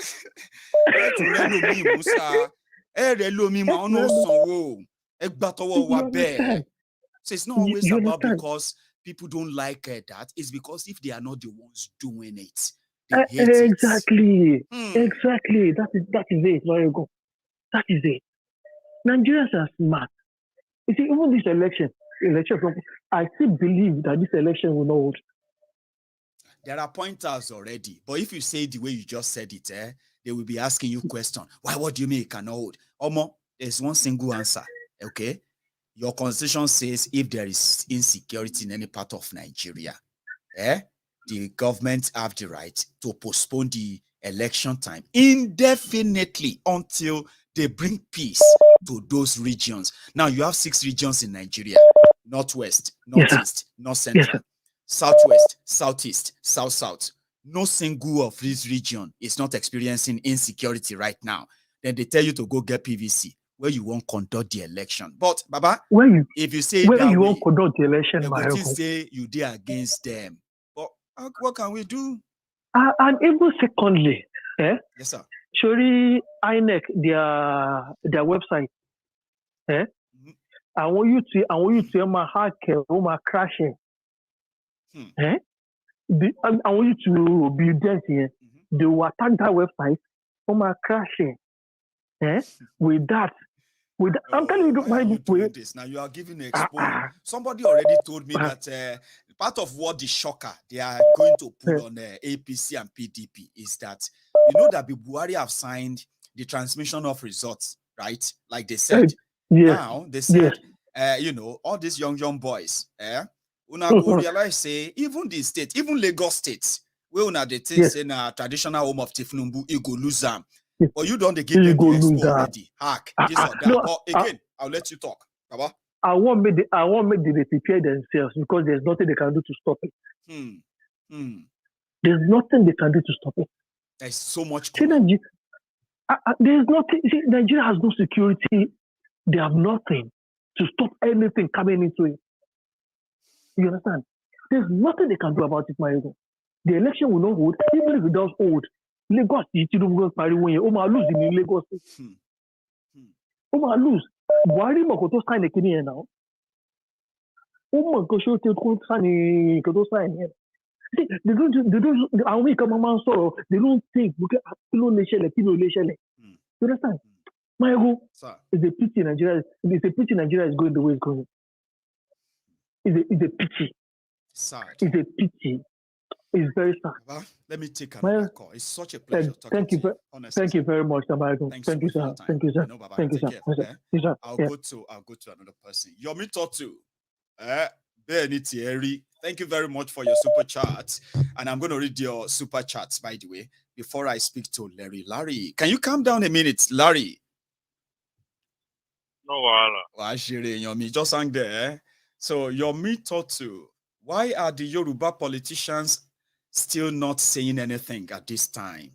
They want to be president and senator and governors. They can't speak now. You don't speak when you are eating. You know that. Hmm? What about the Obas? The CEO, I don't know what that is, by the way. They're lying to be fundraising for security. Where are they now? They want to hijack Yoruba nation. They've invaded us, Yomito too. Okay? And I'm happy that many of us are also not keeping quiet. In fact, we are doing our best to make sure that the right help get to the right people. Not just talking, but talking is also doing the work by keeping the whole reality in the news, in the lips, on the lips of everybody. Because what they would rather want is for us to bury this, for them to forget about this until another victims or what happened. They didn't do anything. Ogbomosho has happened now. They still won't do anything. But guess what? Something will happen. Larry. Yeah. Good afternoon, my brother. Baba, you are joining us tonight, and I think you should come closer to that your phone because of your voice. How are you, Baba? Yeah, man. You get that to be, Whoa. God damn it. Whoa. Let me ask you a question, Larry. Did you start with us or you joined us midway? No, I started with you guys. So you participated in that tension of listening to what transpired. Yeah. You did. Now I want to see your reaction. Yeah. I want to see your reaction. When my reaction is motivator me. You thought mo wá gbé mi yẹn, mo wá jẹ́ kó sinmi síkùn mi, mo wá fi omi tẹ̀ ẹ́, mo wá wò pé okay, tá a bá ń sọ pé nǹkan kan, dùgbẹ̀dùgbẹ̀ kan mì lókè, ó ń fì lókè, ayé ẹ jẹ́ ká fura. Máa yẹn ti kọ́ ó ti kọ́ mọ́rin tiẹ̀ o, ó ní òṣèlú túbọ̀ ọbẹ̀ o, ìgbéláráyé ń ké, àbí òtítọ́ òrírí lé mọ́, irọ́ láráyé ń fẹ́, òdodo òrí bí ìgbà o. In fact, má jẹ́ nǹkan jù. Larry, for the sake of our other listeners, okay? Please don't get all right. Don't leave it at all right. Yoruba, okay? Or if you want to do that, you will just have to make it brief, and I will just take another call, Papa. Please. It's so important that whatever we discuss here, whatever because we share, many people are okay. You get what I mean? See, what I'm just so gonna say. Please. What I'm you gonna can mix say. it. I've told people. I said you can mix it, but don't. Yeah, no problem. No problem. No problem. Nice one, man. Yeah, I understand you. Please. Yeah, you've already said it. You said cow price is equals to human price, right? How many cows are they going to sell before they can raise even 2 million, 3 million? Even 2 million. Right? How many years are they going to raise them? And how many years are they going to use before they can, nurture cows versus one human that is going to fetch them 50 million? Now, I want to tell you about something. Yes, sir. See, it's high time we tell ourselves the truth. Because I'm this kind of person that I hate when we see the truth and we want to deviate from it. We want to act like, oh, I hate diplomacy in my life. What is diplomacy? Diplomacy is just a good word for Europe. The boy is good. You have to lie. Hypocrisy. Yeah, I think that's the right one. It should be hypocrisy. That is what they call diplomacy. Yes. Let's call a spade a spade. Let me tell you the truth how now. How can we be under war and somebody will say we should be diplomatic about it, and that's all we have to do? Yes. Just be diplomatic. Yes. That's unpatriotic, no. So I'm not a fool to take that BS, okay? Because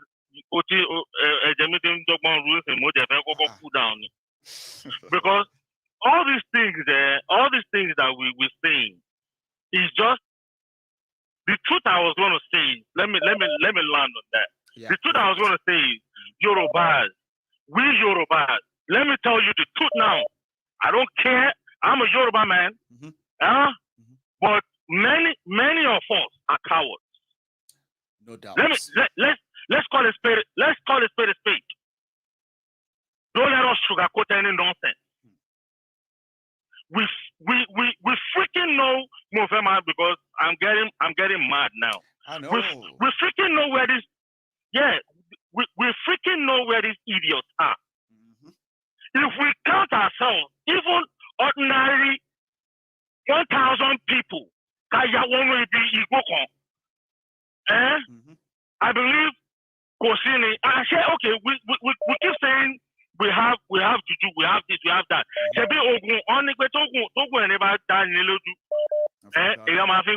That's true, Baba. So what are we saying? Now we keep saying, hey, Ogbomosho, guy, you are a fucking coward, man. Get the fuck out of my front.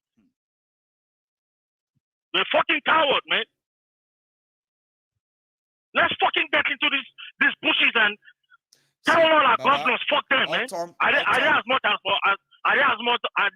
us? See, Autumn, governor of Benue. But why would I be standing in front of a fucking governor and the governor is going to be telling me, take it easy, calm down. Baba, are you fucking stupid? Calm down for what? They're gonna hunt someone else in the next 24 hours. They are already hunting somebody else right now. If not just more people right now. Look at what that idiot said. He said, I want my money on me. And now? What's the meaning of that bullshit? And that's what will happen. That is what is happening right now. Baba? You understand? And we keep saying all these things. That's the reason why I said, let's call it spade a spade. Yorubas are fucking cowards, man. It's sad.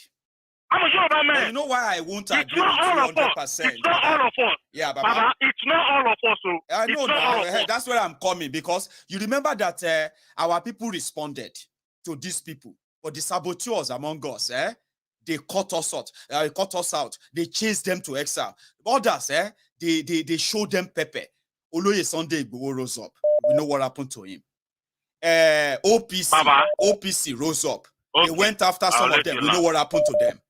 Amotekun rose up in Oyo. They went after them. 3 local government, they swept 3 local government. Within 24 hours after the news, we know what happened to them.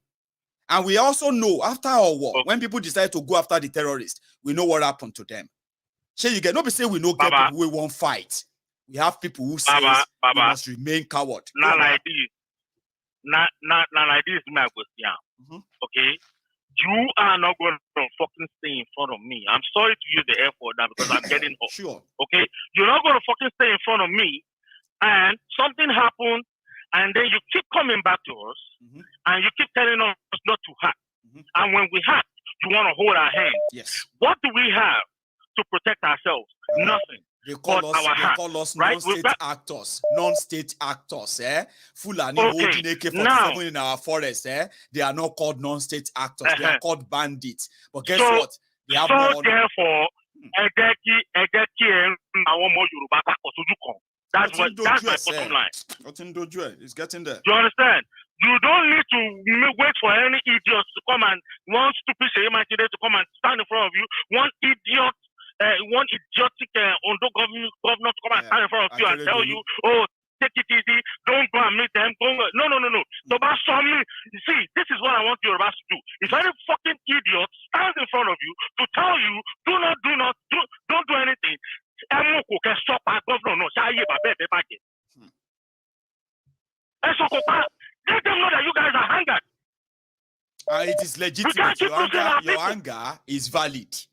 At this point, except if you are waiting to be a victim before you get angry. Then how are you going to be angry? Look at that guy. He was crying, just like the other caller said. He said, if they had told that guy that he was going to be in that call, in that mess, that he probably might not believe.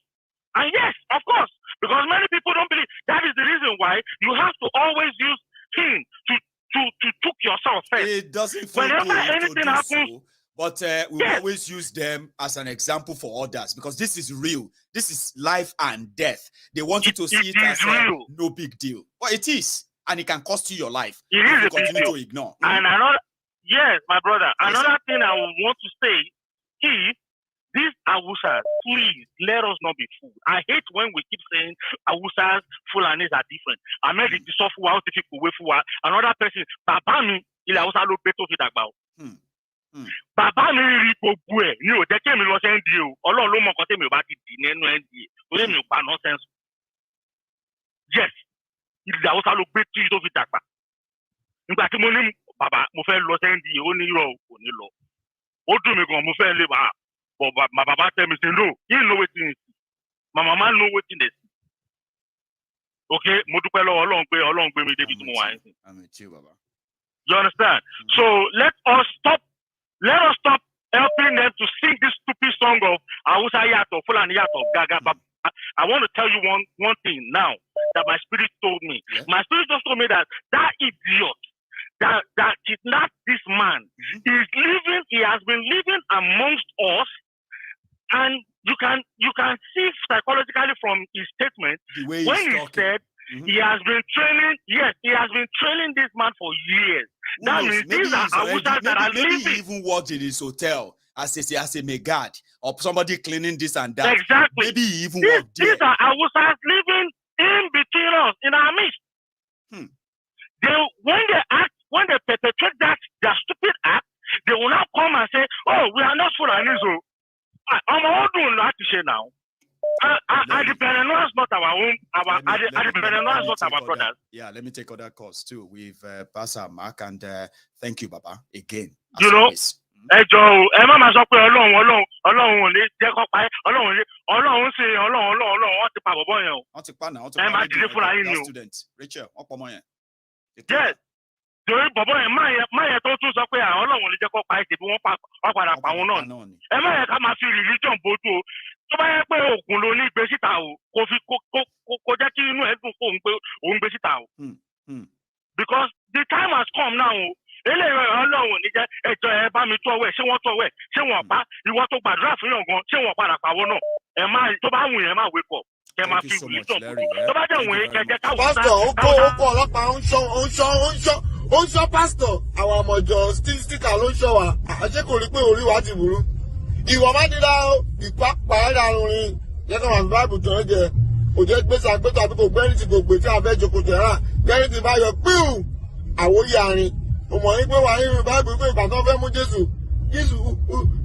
Jésù kọjá ní àárín òun ògèrí Jésù kí ni Jésù lò àfẹ́ rí lólo ìwọ má dídá ayé bàjẹ́. Hello there. Hello, Maiyegun. Hello, sir. How are you? Sorry for keeping you waiting. When Larry was talking there, that's the video that came to my mind. Iwoma dirao, no, protect yourself. Oh, they pretend say God is coming to come out. Dirao, Baba, how are you? I'm okay. My name is Kingsley. I spoke with you yesterday on your program, and I must tell you, it's a sober night. Yes. I remember you now. You were part of the People's Parliament yesterday. So how are you tonight, sir? I'm not doing well. I'm not doing well. That's the truth. But it's always good that we have you here, and you can also share your views on all of this too, please. Okay, so two things. Yes, sir. You know, yesterday night I mentioned that there is power sharing in Nigeria. You did. And that this is a stark reality we have faced. You can't defend yourself because you don't defend yourself against the government. Right. Those guys are just a part of a government. But they don't want you to know the facts. The only time you know that these guys are part of the government is when you want to defend yourself against the people they are calling bandits. So that is one thing that we must all be aware of. So for me, going forward, there should be some kind of communal agitation. Let the people begin to think of how to defend themselves without involving the government.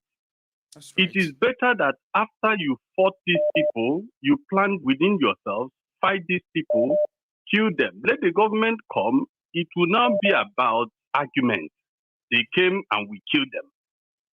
Then let the government begin to ask, who gave you the gun? Who gave you this? Because the truth is, the military is colluding. With them. A former army chief said that military is colluding with these guys. And none of the villagers can fight the military. Nobody can fight the military. So these people in Calabar was discovered to have used military ammunition to kill people.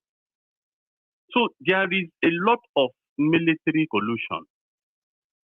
So on a final note, I will leave you with something so that people will begin to think deeper. You know about swimming trunk, this bikini women wear to the go swimming to. it's the swimming gear and all that, yeah? Yes. An adage says, when a woman wears this swimming trunk, it reveals much of her body. Right. Those parts of the body it reveals can be very sexy, but the little part of the body that swimming trunk covers is sexier. That is the situation in Nigeria. The stories we have had might be very intriguing, but the little story we've not had about Nigerian situation is more. Can even be like, nerve-wracking. Yes, that is the one you will hear and you curse the day Nigeria was created. That's the problem going on. I enjoy your program and I've been an ardent follower for more than a year now. Bless you, Kingsley. And I pray that you continue to get wisdom. I will pray. And amen. God bless you. Thank you so much, Kingsley. Yeah, you are such a wonderful person, and I enjoy talking to you as well. It's been a pleasure. Okay, so I am going to take another one again. Hello there. That is the one you will hear and you.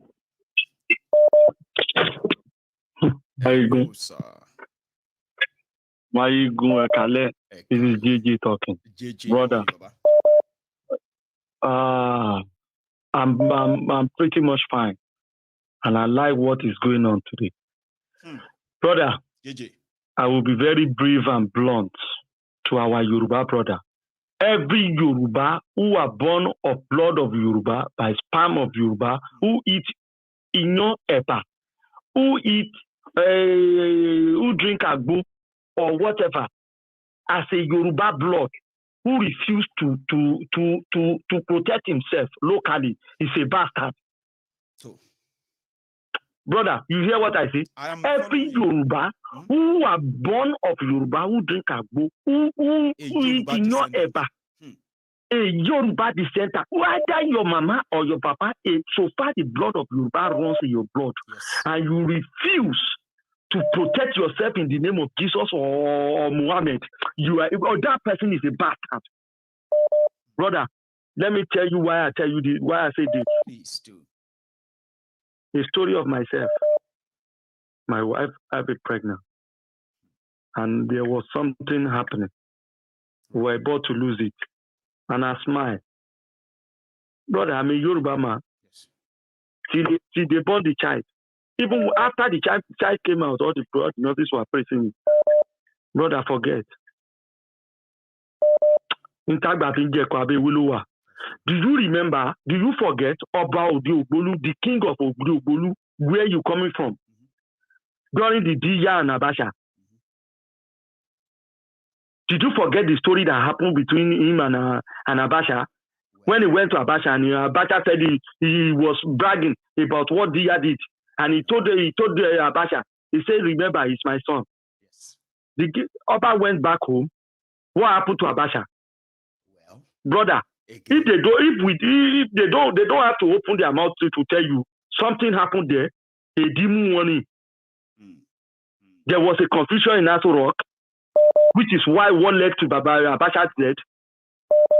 Do they think we are fools? But I am so surprised that you have all of this in your history book as well. This is something that we kind of it's our bragging rights. No, brother. I tell you, I don't know how you got to know that. Anyway, but, To tell you that we've been around for long. JJ, before you continue, for the sake of our listeners, right? Let me tell them the story quickly, okay? So when Dia was arrested, okay, Abacha sent for all Obas, Yoruba Obas, and then Awujale of Ijebuland, as well as Oba Daniel Daini, that's the name of the king. Oba Daniel Daini, the Alaye of Odo at the time, was among the fathers invited to Abuja. May God protect his generation for the and the generation and the next generation. That Oba is one of my adorable, inspirable man in Yorubaland. Thank you. He will never take a shit. They said Abacha was playing the video of Dia confessing to planning coup and planning to kill Abacha and all of that. They didn't say he was on news network, news walk every 9 o'clock in the night. Wait now. So it was then that everybody was watching the video like, look at Dia, guilty. Dia is guilty. They want them to go to Yorubaland and tell the Yorubas that Dia was guilty. So it was in that meeting that the Alaye of Odogbolu now asked that, can I ask a question? They said, what is your question? They said, she Dia brought all of these clothes when you arrested him.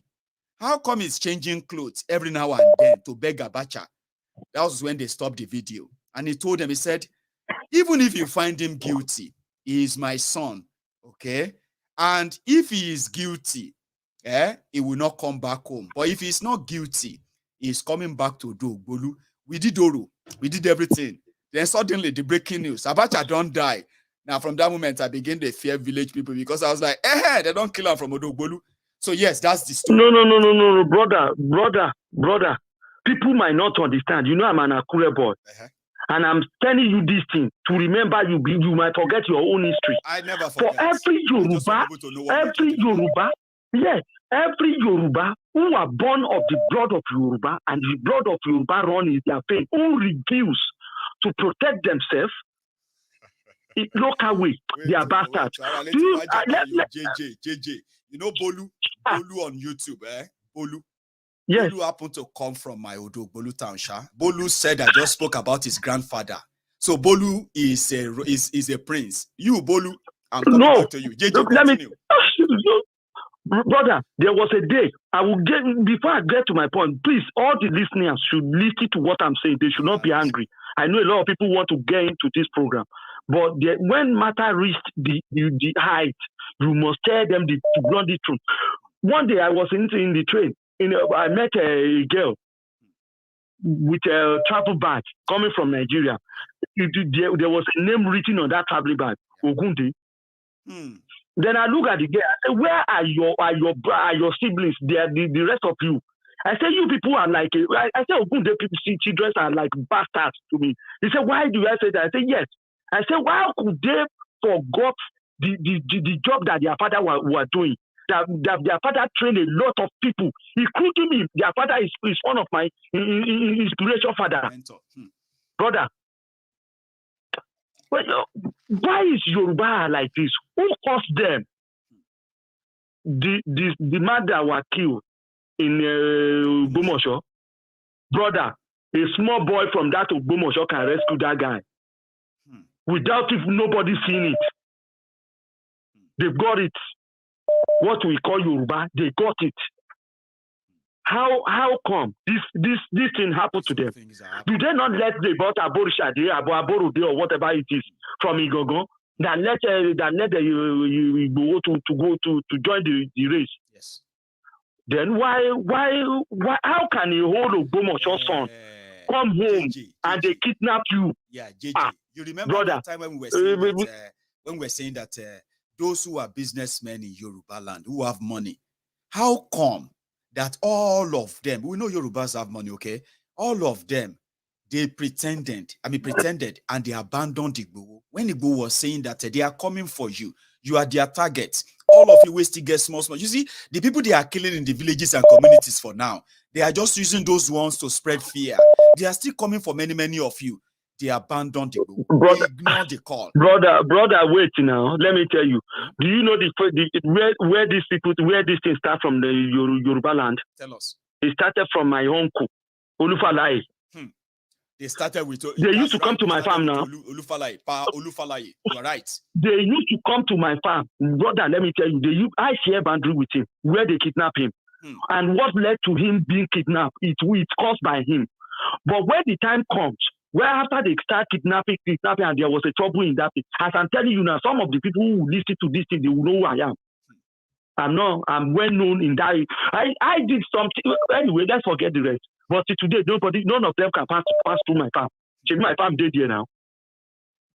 My farm dead here. They can't go into my farm, and somebody will come and read. Anyway. Thank you so much, JJ. You have shed some light here tonight, and honestly speaking, we can't thank you enough. Okay, thanks so much. I will take another call. Here we go. Hello there.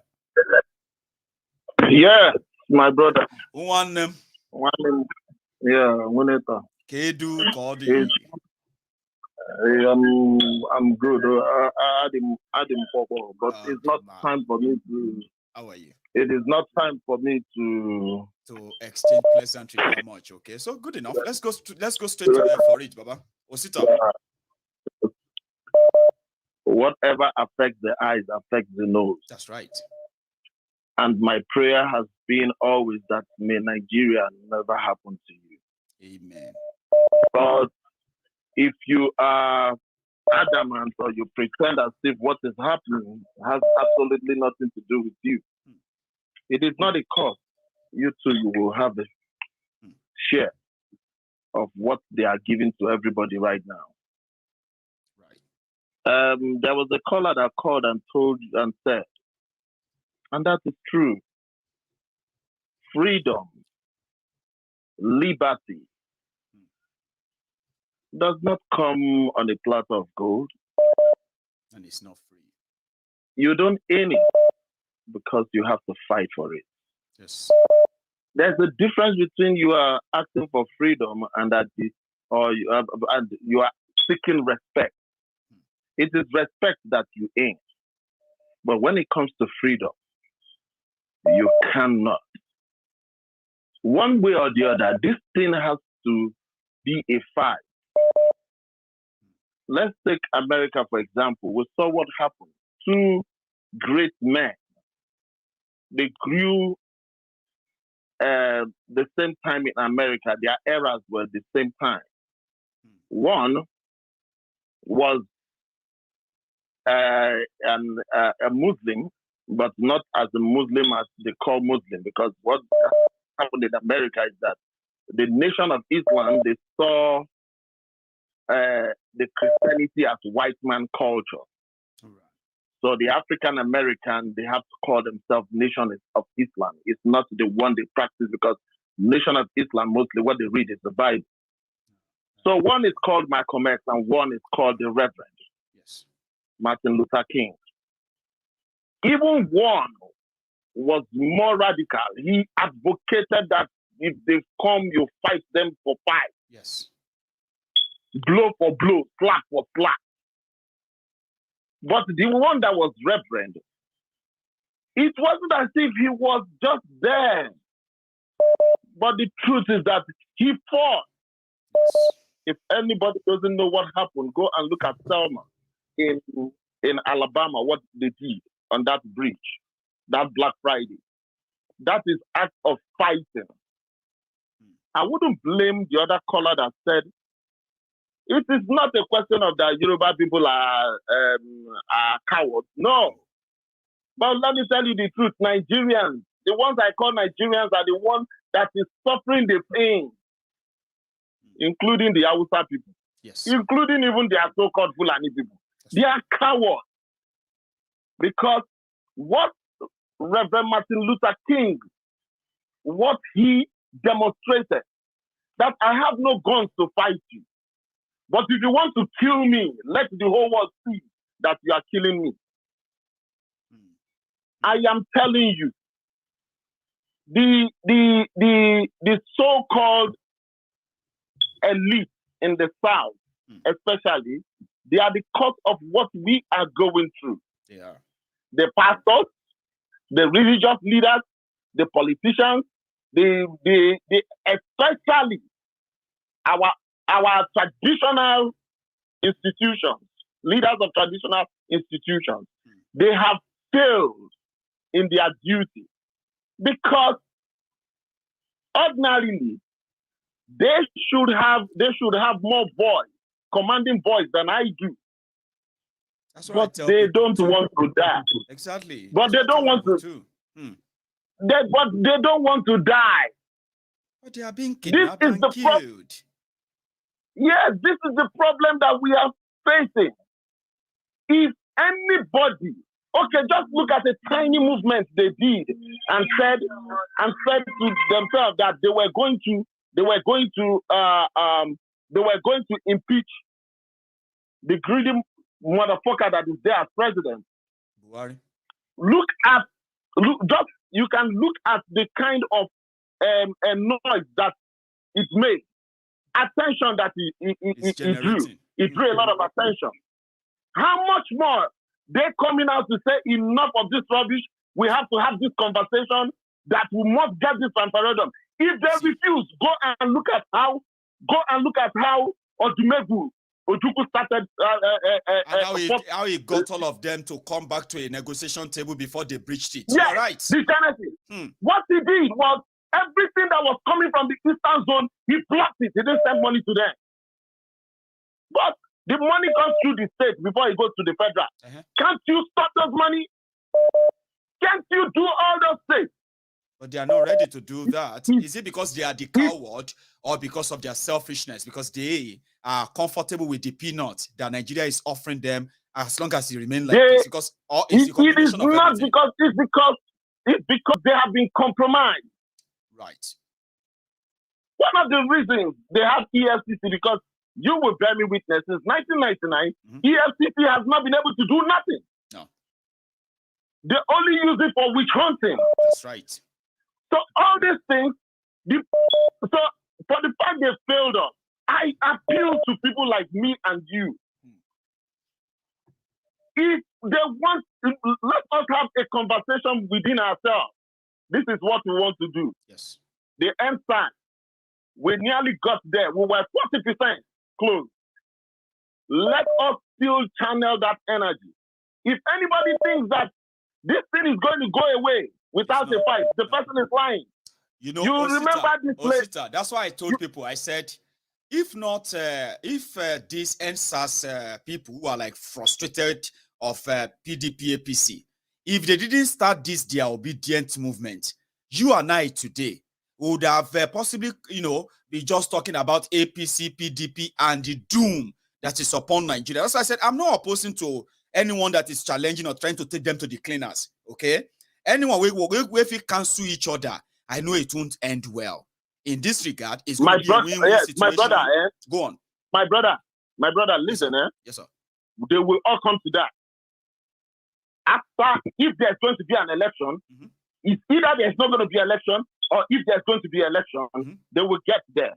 Because I am telling people, we all are just saying all these things. The umpire for the election is the problem. Yes. The umpire is INEC, who is partisan or tribalistic, who is tribalistic. So we know definitely is either the election is not going to hold, the problem will escalate. Mark my word. It's not going to hold, it will escalate, or they're going to rig it as they do it as always, and it will escalate the young people. Whichever. Now, let me tell you what is going on. Let me final note. I wrote this down. You know Kadiria Ahmed. You know her? Ahmed, yes. I know her. Yes. Did you see her interview reaction on to that BBC African documentary? You saw it? Oh dear, man! I've never seen such rage. They were so angry that BBC. My brother, you see what they do?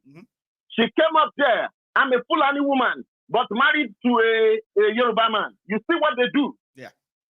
I see she is inclining, or that her Yoruba husband is telling you, go and look at that her Yoruba husband. That Yoruba husband is already behaving like a Fulani man. Or possibly non-existent. So, they told us that Buhari has an Igbo in-law. Where is that in-law today? They throw that card. Where is that in-law today? They say it's like a racist. See, Osita, it's like a racist white in America that will say, I don't hate black people.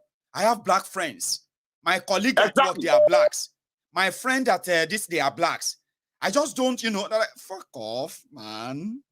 Now you have a, my partner is black. My boyfriend is black. My girlfriend is black. So I'm not racist. I am just not comfortable. Come on, man. You don't give those. Then when you go and ask that partner, the partner will tell you, I don't do black things. Do you understand? Of course, the partner will say, I don't do black things. Kadaria telling you that he is married to a Yoruba man and the rest of that. Why is she triggered? That BBC did a documentary that exposed what they are hiding. And there's something I want to put in the minds of everybody. Quickly, Osita. I keep telling people, Nigeria is not America. Nigeria is not Great Britain. Because you see, when you are dealing with somebody who is lettered, a lettered person has conscience. Yes. Why an illiterate doesn't have conscience? No, really. Illiterates don't play politics. They go direct for what they want, their agenda.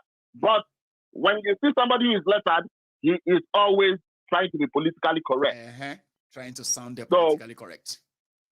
Trying to play board games with us, trying to play mind games, trying to make us feel like what we see is not as bad as we see it. It's just been exaggerated. Baba, then kill people. She came serious. Yes, she came. Yes, she came on that TV set with her criminal behavior. This is not the first time I've noticed her. She said, "Oh, that she's criticizing Buhari. She's criticizing and this and this and this." Lies. Buhari is not the question that we are talking about. It's not Buhari that is going to people's farms to kidnap them. No. But what we are talking about is the generality, the agenda that your people have. That is what we are talking about. You are angry that they made an expose on what is happening in Nigeria. You are angry because those people told their story so that the whole world can know what is going on in Nigeria. And they've been asking your federal government, and you say that, oh, these people are just doing their business. They just kidnap people to get money. Yeah. But they don't tell people that they kidnap. As I ease you out this evening, I want you to remember the word of El Rufai, the Kaduna Little Finger. He said, the reasons why Nigerian government is not going to clamp down on the terrorists, bandits, and the rest of them, like they did on IPOB and Nnamdi Kanu, is because the terrorists are just doing businesses. They are not trying to break up Nigeria. Nnamdi Kanu and IPOB, they want to break up Nigeria. That is why Nigerian government is not hammering down on the terrorists, right? And rather, they are going after the IPOB. That's the word of Mabu. El Rufaya of Kaduna said that. That is the word of a leader. Yes. He said terrorists are just businessmen. They are not like IPOB who want to break Nigeria. In their hierarchy, in North, or Fulani hierarchy right now, that person you are talking about is in the first three. He is. He's in the first three. Yes. Meaning that he is not just an image maker, but he is a player in the industry. The entire so now, so now you are looking at it. She was angry that such things was done, and you are telling people that, oh, the reason that you are angry is because it is weaponizing. It is weaponizing. But let me take my last call. You and I can be here all night. Thank you very much. I don't want to keep getting angry right now. I can imagine, Osita, but we will get there. I believe personally that people will get tired at some point, indeed. And when they are indeed tired, they will react. When they react, you probably cannot control how people will react, especially when it comes to this life and death. I'll take one more call, and I'll call it a night. My time is up. So, hello there. Hello. Oh, Princess, call me. Daniel. How are you tonight, Princess? Good evening. I'm very fine. Grand. So, you very are happy joining us tonight, please. Yeah, go on, man. I'm very happy you were able to bring that voice note and and all, It broke me seriously, You brought it to our attention last night, and the moment, and somebody else followed it up and said, Maiyegun, this is that audio that Princess was talking about on the People's Parliament yesterday. See, Princess, when I listened to it, it broke me.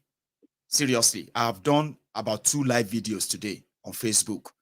Majority of them, I had to attach them to this. But I was like, no, I'm not going to be satisfied. I really, really need people to see this this evening. Not just listen to it like you have listened to it on your WhatsApp. You actually need to pay a deeper attention to every word they said in that call. And every detail, yeah. And I did that tonight, Princess. What do you think? It's very okay. I'm happy with it. It just brought back memories I had yesterday and how I felt about it. It really broke me. And I was thinking that are there no youth in Ogbomosho anymore? So, looking for them lasted for over a week, Princess. Before they killed them, they were keeping them in that Ogbomosho. They come in Lara go, Èèyàn kàn wá sílé, yeah. Ọjọ́ tó dé lọ́gbé o. They picked him up the day he got to Nigeria. Yeah, I was told. They said he just came back. And that's it. And he just died. And that's him gone. I was told American government said they should bring him back to bury him in the US. And I mentioned something too last night about bringing Fulani Kidnappers and some other people, for a meeting on security on Yorubaland. Oni actually said he has not even heard about it. So the person putting the program together must either be high on idiocy or be stupidly foolish. So I don't know. Don't we have people that can, drones that can handle guns? Drones that people can control in a control room. Drones, man. Well, that kind of drone, right?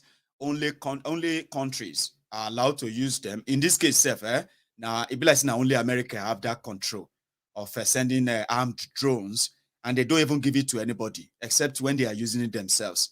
I wish we do have one, by the way, or we just hang guns on those, I don't know, or they won't let you have it, like as a people, as something you can buy. They won't.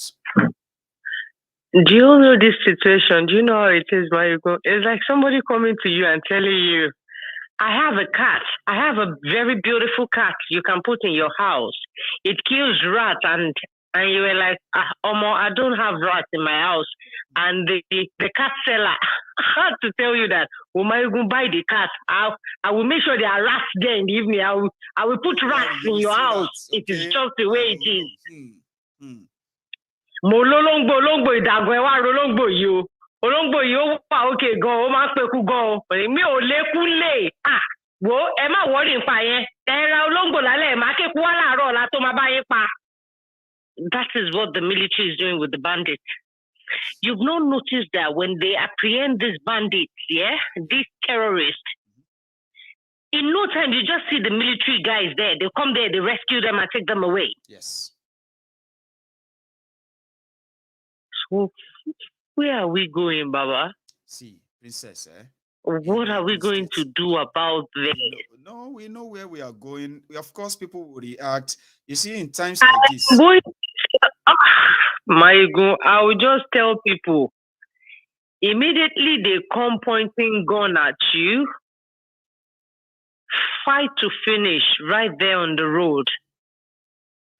Because if you go with them, if you're unable to raise money, they will kill you and harvest your organs. They will still kill you. Yeah. If the money is not enough in the situation of this particular man, he got killed. I mean, look at that innocent staff as well. Yeah, he got killed. So in a situation, see, I am at my best when I'm behind the steering myself. ma bastard see anybody lara. She be do or die me. The only thing Tole Kamiloko will be my children if I have my children in the car. If not, forget it. No. Forget it. I'm always at my best behind the wheel. Anybody go by because enter them. Clear everybody, make them call. Yes, then go to the bush with them and start begging. You know, the level at which that man was pleading for his own life, you know, tyranny now became liberty. See, Princess, you know the one that broke me? When he asked, when the call came and he said, how far? What have you been able to help me do, sir? We didn't get much. He said, they are going to kill me tonight. Like he said, forget, well, they're going to kill me. That's it. They're going to kill me. There's nothing I'm going to do. There's no way. I've seen them. Look at me. They tied me. I'm already losing my own consciousness right now. But they're going to kill me. Now, money can't save me. I work all my life because that's how I feel it too, Princess. Like I've worked all my life. I've suffered. To be where money will never be my problem. Now here I am. My life is in the balance. Money cannot even buy it for me. That level of submission, you know, your life will just be flashing back all over your face, your eyes like that. Like when you are in America, when you are with your family, everything will just be like, everything is coming to an end now. Why? Because I came to Nigeria to come and see my family, my business. Now I'm going to die. Baba, or more. At that point. What I'm saying is this, Maiyegun, when is enough going to be enough? It's about time. It's about time. What else do you think can trigger our people? Things like this. Okay. Some said that things like this is nothing to them. Maybe not. We are going to hear about another one in another 2-3 days. Sadly so, Princess. I want to believe that it's going to get to a point whereby, you know when it's going to be easier. You know when it's going to be easier, Princess, You see what we are saying now, what we are discussing now, right? If you go out there and you're having a conversation about people on security, okay? And they all know this story as well, right? Now, it touches us differently as Yoruba people when we get to understand happenings like this. Or like you said, people will move on in another few days. But I can tell you this, the trauma of things like this don't leave people. It is being bottled up and bottled up. So one day, you and I will make sense to some of these people still kind of being quiet now. They won't be able to be quiet anymore. So I don't think it's going to be for long anymore. Or that it's not going to happen again. Of course, you and I know that it's going to happen again now. We know. Of course, we know. Then is it going to be the next one that is going to get the people hungry enough to stand up now? Or is it going to be the one after that? Or is it going to be the one after that? Which one is going to trigger them? Princess, me and I don't know. But do you know something? Yeah, it is going to happen. Go on. I've just been I've been really broken today, Maiyegun, I must tell you. Honestly. I've wept, I've done everything and then, okay? I will call it all right, Baba. All right. Eventually they will know and they will act. Eventually, I believe. So let me see if I missed that. I was going to get you, bro, on. Well, because I know you've been trying this caller. I know you have been trying to get on, but you have not so been lucky. Now I tried to pick up there and you dropped off. So that's where I'm going to draw the curtains. All right. So thank you so much for spending your evening with me again tonight, every one of you. We have nearly 2,000 of us on YouTube. Great. Thanks so much. Well, take your time to, at least before you go, okay? Like that broadcast. Share it if you haven't already. And hang on. I think now I am going to see you some other time, okay? You see, yesterday's survivors are today's victims in Nigeria. Today's survivors are tomorrow's victims. This has happened to this innocent man and then another innocent woman, Racheal, in the hands of the terrorists who have now turned Yorubaland into the gaming reserve. They are not hunting animals, they are hunting humans. They are trading them. And if their family members can't pay, they will kill them and go out there and pick another person. So we don't know whose case is going to get you angry enough to say enough is enough. But I still continue to say, may I not use your story to teach others about everything that is wrong with Nigeria. Maybe if you and I agree to stop it now, it will stop. But if we continue to still hope that it's going to disappear in the name of one Nigeria, well, I'll pray for you. May your story never be the next story I am going to use to tell people that this is real. All these killings are real. No amount of political blackmail, no amount of name calling and the rest of that will wish this away. It is just a disaster waiting to happen. You can be next. I can be next. Any of us can be.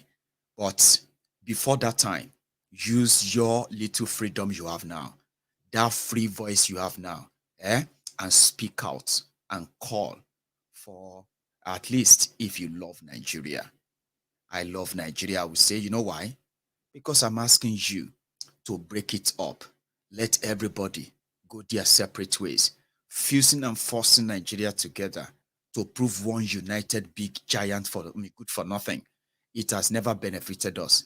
It has been the bane of our own backwardness, underdevelopment, and now terrorism. So choose your poison wisely.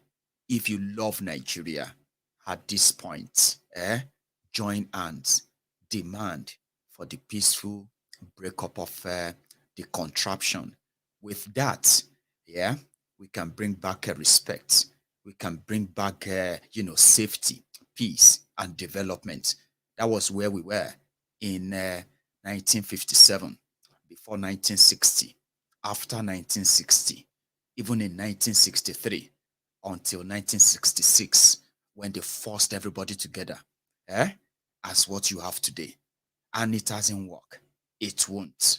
If you love Nigeria, as you are watching me right now, you will join hands and demand for the peaceful, easy, fiscal breakup of Nigeria to start with, and the final autonomous region of Yorubaland. You will never understand what freedom feels like if you have never, for any reason, experienced it firsthand.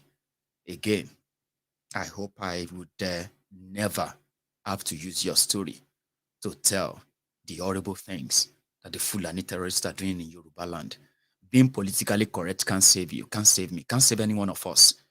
Speaking out genuinely improves the level of education of what danger it is that people are currently locking in.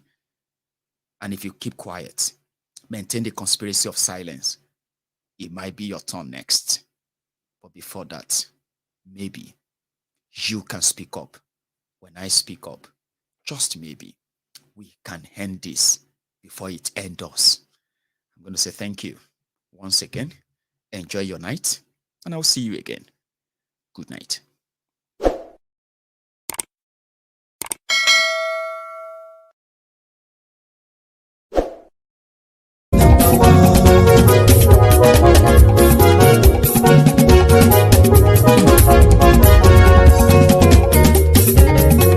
Àní ẹ̀sùnra kì í.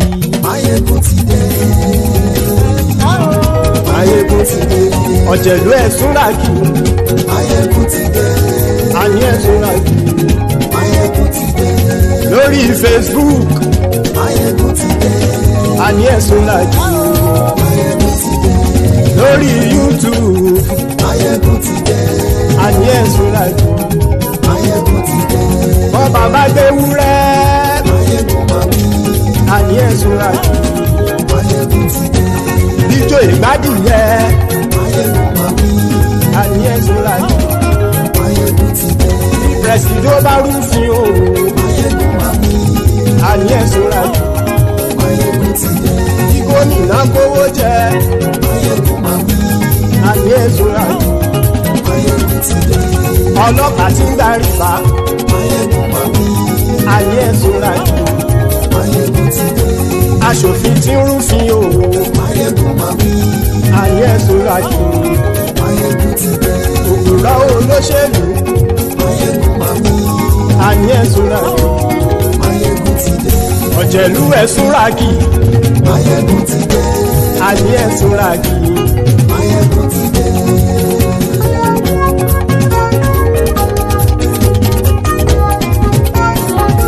Maiyegun ti dé. Gbogbo ọ̀jẹ̀lú ẹ̀sùn ràgì.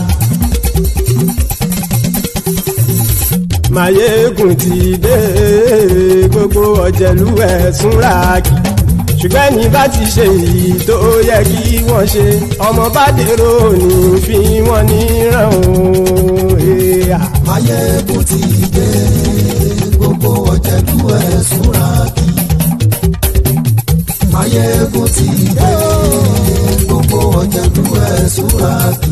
Ṣùgbọ́n ní bá ti ṣe èyí tó yẹ kí wọ́n ṣe, ọmọ bá dèrò ní fi wọ́n níran. Wọ́n fowó bẹ́ẹ̀ o, Maiyegun ó sọ pé wọ́n ò bẹ́ẹ̀. Wọ́n fowó bẹ́ẹ̀, Maiyegun ó sọ pé wọ́n ò bẹ́ẹ̀. Oníkan ṣáàtì ṣe èyí tó yẹ kí wọ́n ṣe, fáwọn ará ìlú tó gbé wọn débẹ̀ o. Maiyegun ti dé. Gbogbo ọ̀jẹ̀lú ẹ̀sùn ràgì. Maiyegun ti dé. Gbogbo ọ̀jẹ̀lú ẹ̀sùn ràgì. Ṣùgbọ́n ní bá ti ṣe yìí tó yẹ kí wọ́n ṣe, ọmọ bá dẹ́rọ̀ ò ní fi wọ́n níran. Kì máa yí ṣe eré, ọ̀rọ̀ yìí kì í ṣe ẹ̀fẹ̀. Kì máa yí ṣe eré, ọ̀rọ̀ yìí kì í ṣe ẹ̀fẹ̀. Ẹni bá ti lè lẹ́bọ̀ lẹ́rù o, ọmọ bá dèrò kàṣàyè tú wọn síta. Maiyegun ti dé. Gbogbo ọ̀jẹ̀lú ẹ̀sùn ràgì. Maiyegun ti dé. Gbogbo ọ̀jẹ̀lú ẹ̀sùn ràgì. Ṣùgbọ́n ní bá ti ṣe yìí tó yẹ kí wọ́n ṣe, ọmọ bá dẹ́rọ̀ ò ní fi wọ́n níran. Tẹnitẹni ọmọ Maiyegun ọ̀rẹ́ ara ìlú mọ̀mọ́ ni ó fọlọ́hún ṣọ́ ẹ̀ bá kìlẹ́bù. Lóòótọ́ olódodo ìlú ọ̀tá ìlú mọ̀mọ́ ni ìwọ ṣá máa ń ṣọ́ra kò sì mọ́ bẹ̀rù. Bọ́tà ń lé ibo níṣègùn lé káwọn mọ̀mọ́ fi ṣera wọn ni ó ti dẹrùn tí wọn ò gbọ́dọ̀ sì mọ́ bẹ̀. Èèpo ọ̀bọ lọmọ bá dérò tàjẹ́ ò gbọ́dọ̀ jẹ́, ó ti jọba lórí abínú ẹni kò sì mọ́ fòyà. Àìsíwọ́lu ní ẹnìkẹ́ ìgbódì ẹyin lábàrá o, ó kó ẹni tó bá dán wò á kàmù. Maiyegun ti dé. Gbogbo ọ̀jẹ̀lú ẹ̀sùn ràgì. Maiyegun ti dé. Gbogbo ọ̀jẹ̀lú ẹ̀sùn ràgì o. Ẹni bá ti ṣe èyí tó yẹ kí wọ́n ṣe, ọmọ bá dèrò òní fi wọ́n níran o. Maiyegun ti dé. Gbogbo ọ̀jẹ̀lú ẹ̀sùn ràgì. Maiyegun ti dé. Gbogbo ọ̀jẹ̀lú ẹ̀sùn ràgì. Ṣùgbọ́n ní bá ti ṣe yìí tó yẹ kí wọ́n ṣe, ọmọ bá dẹ́rọ̀ ò ní fi wọ́n níran.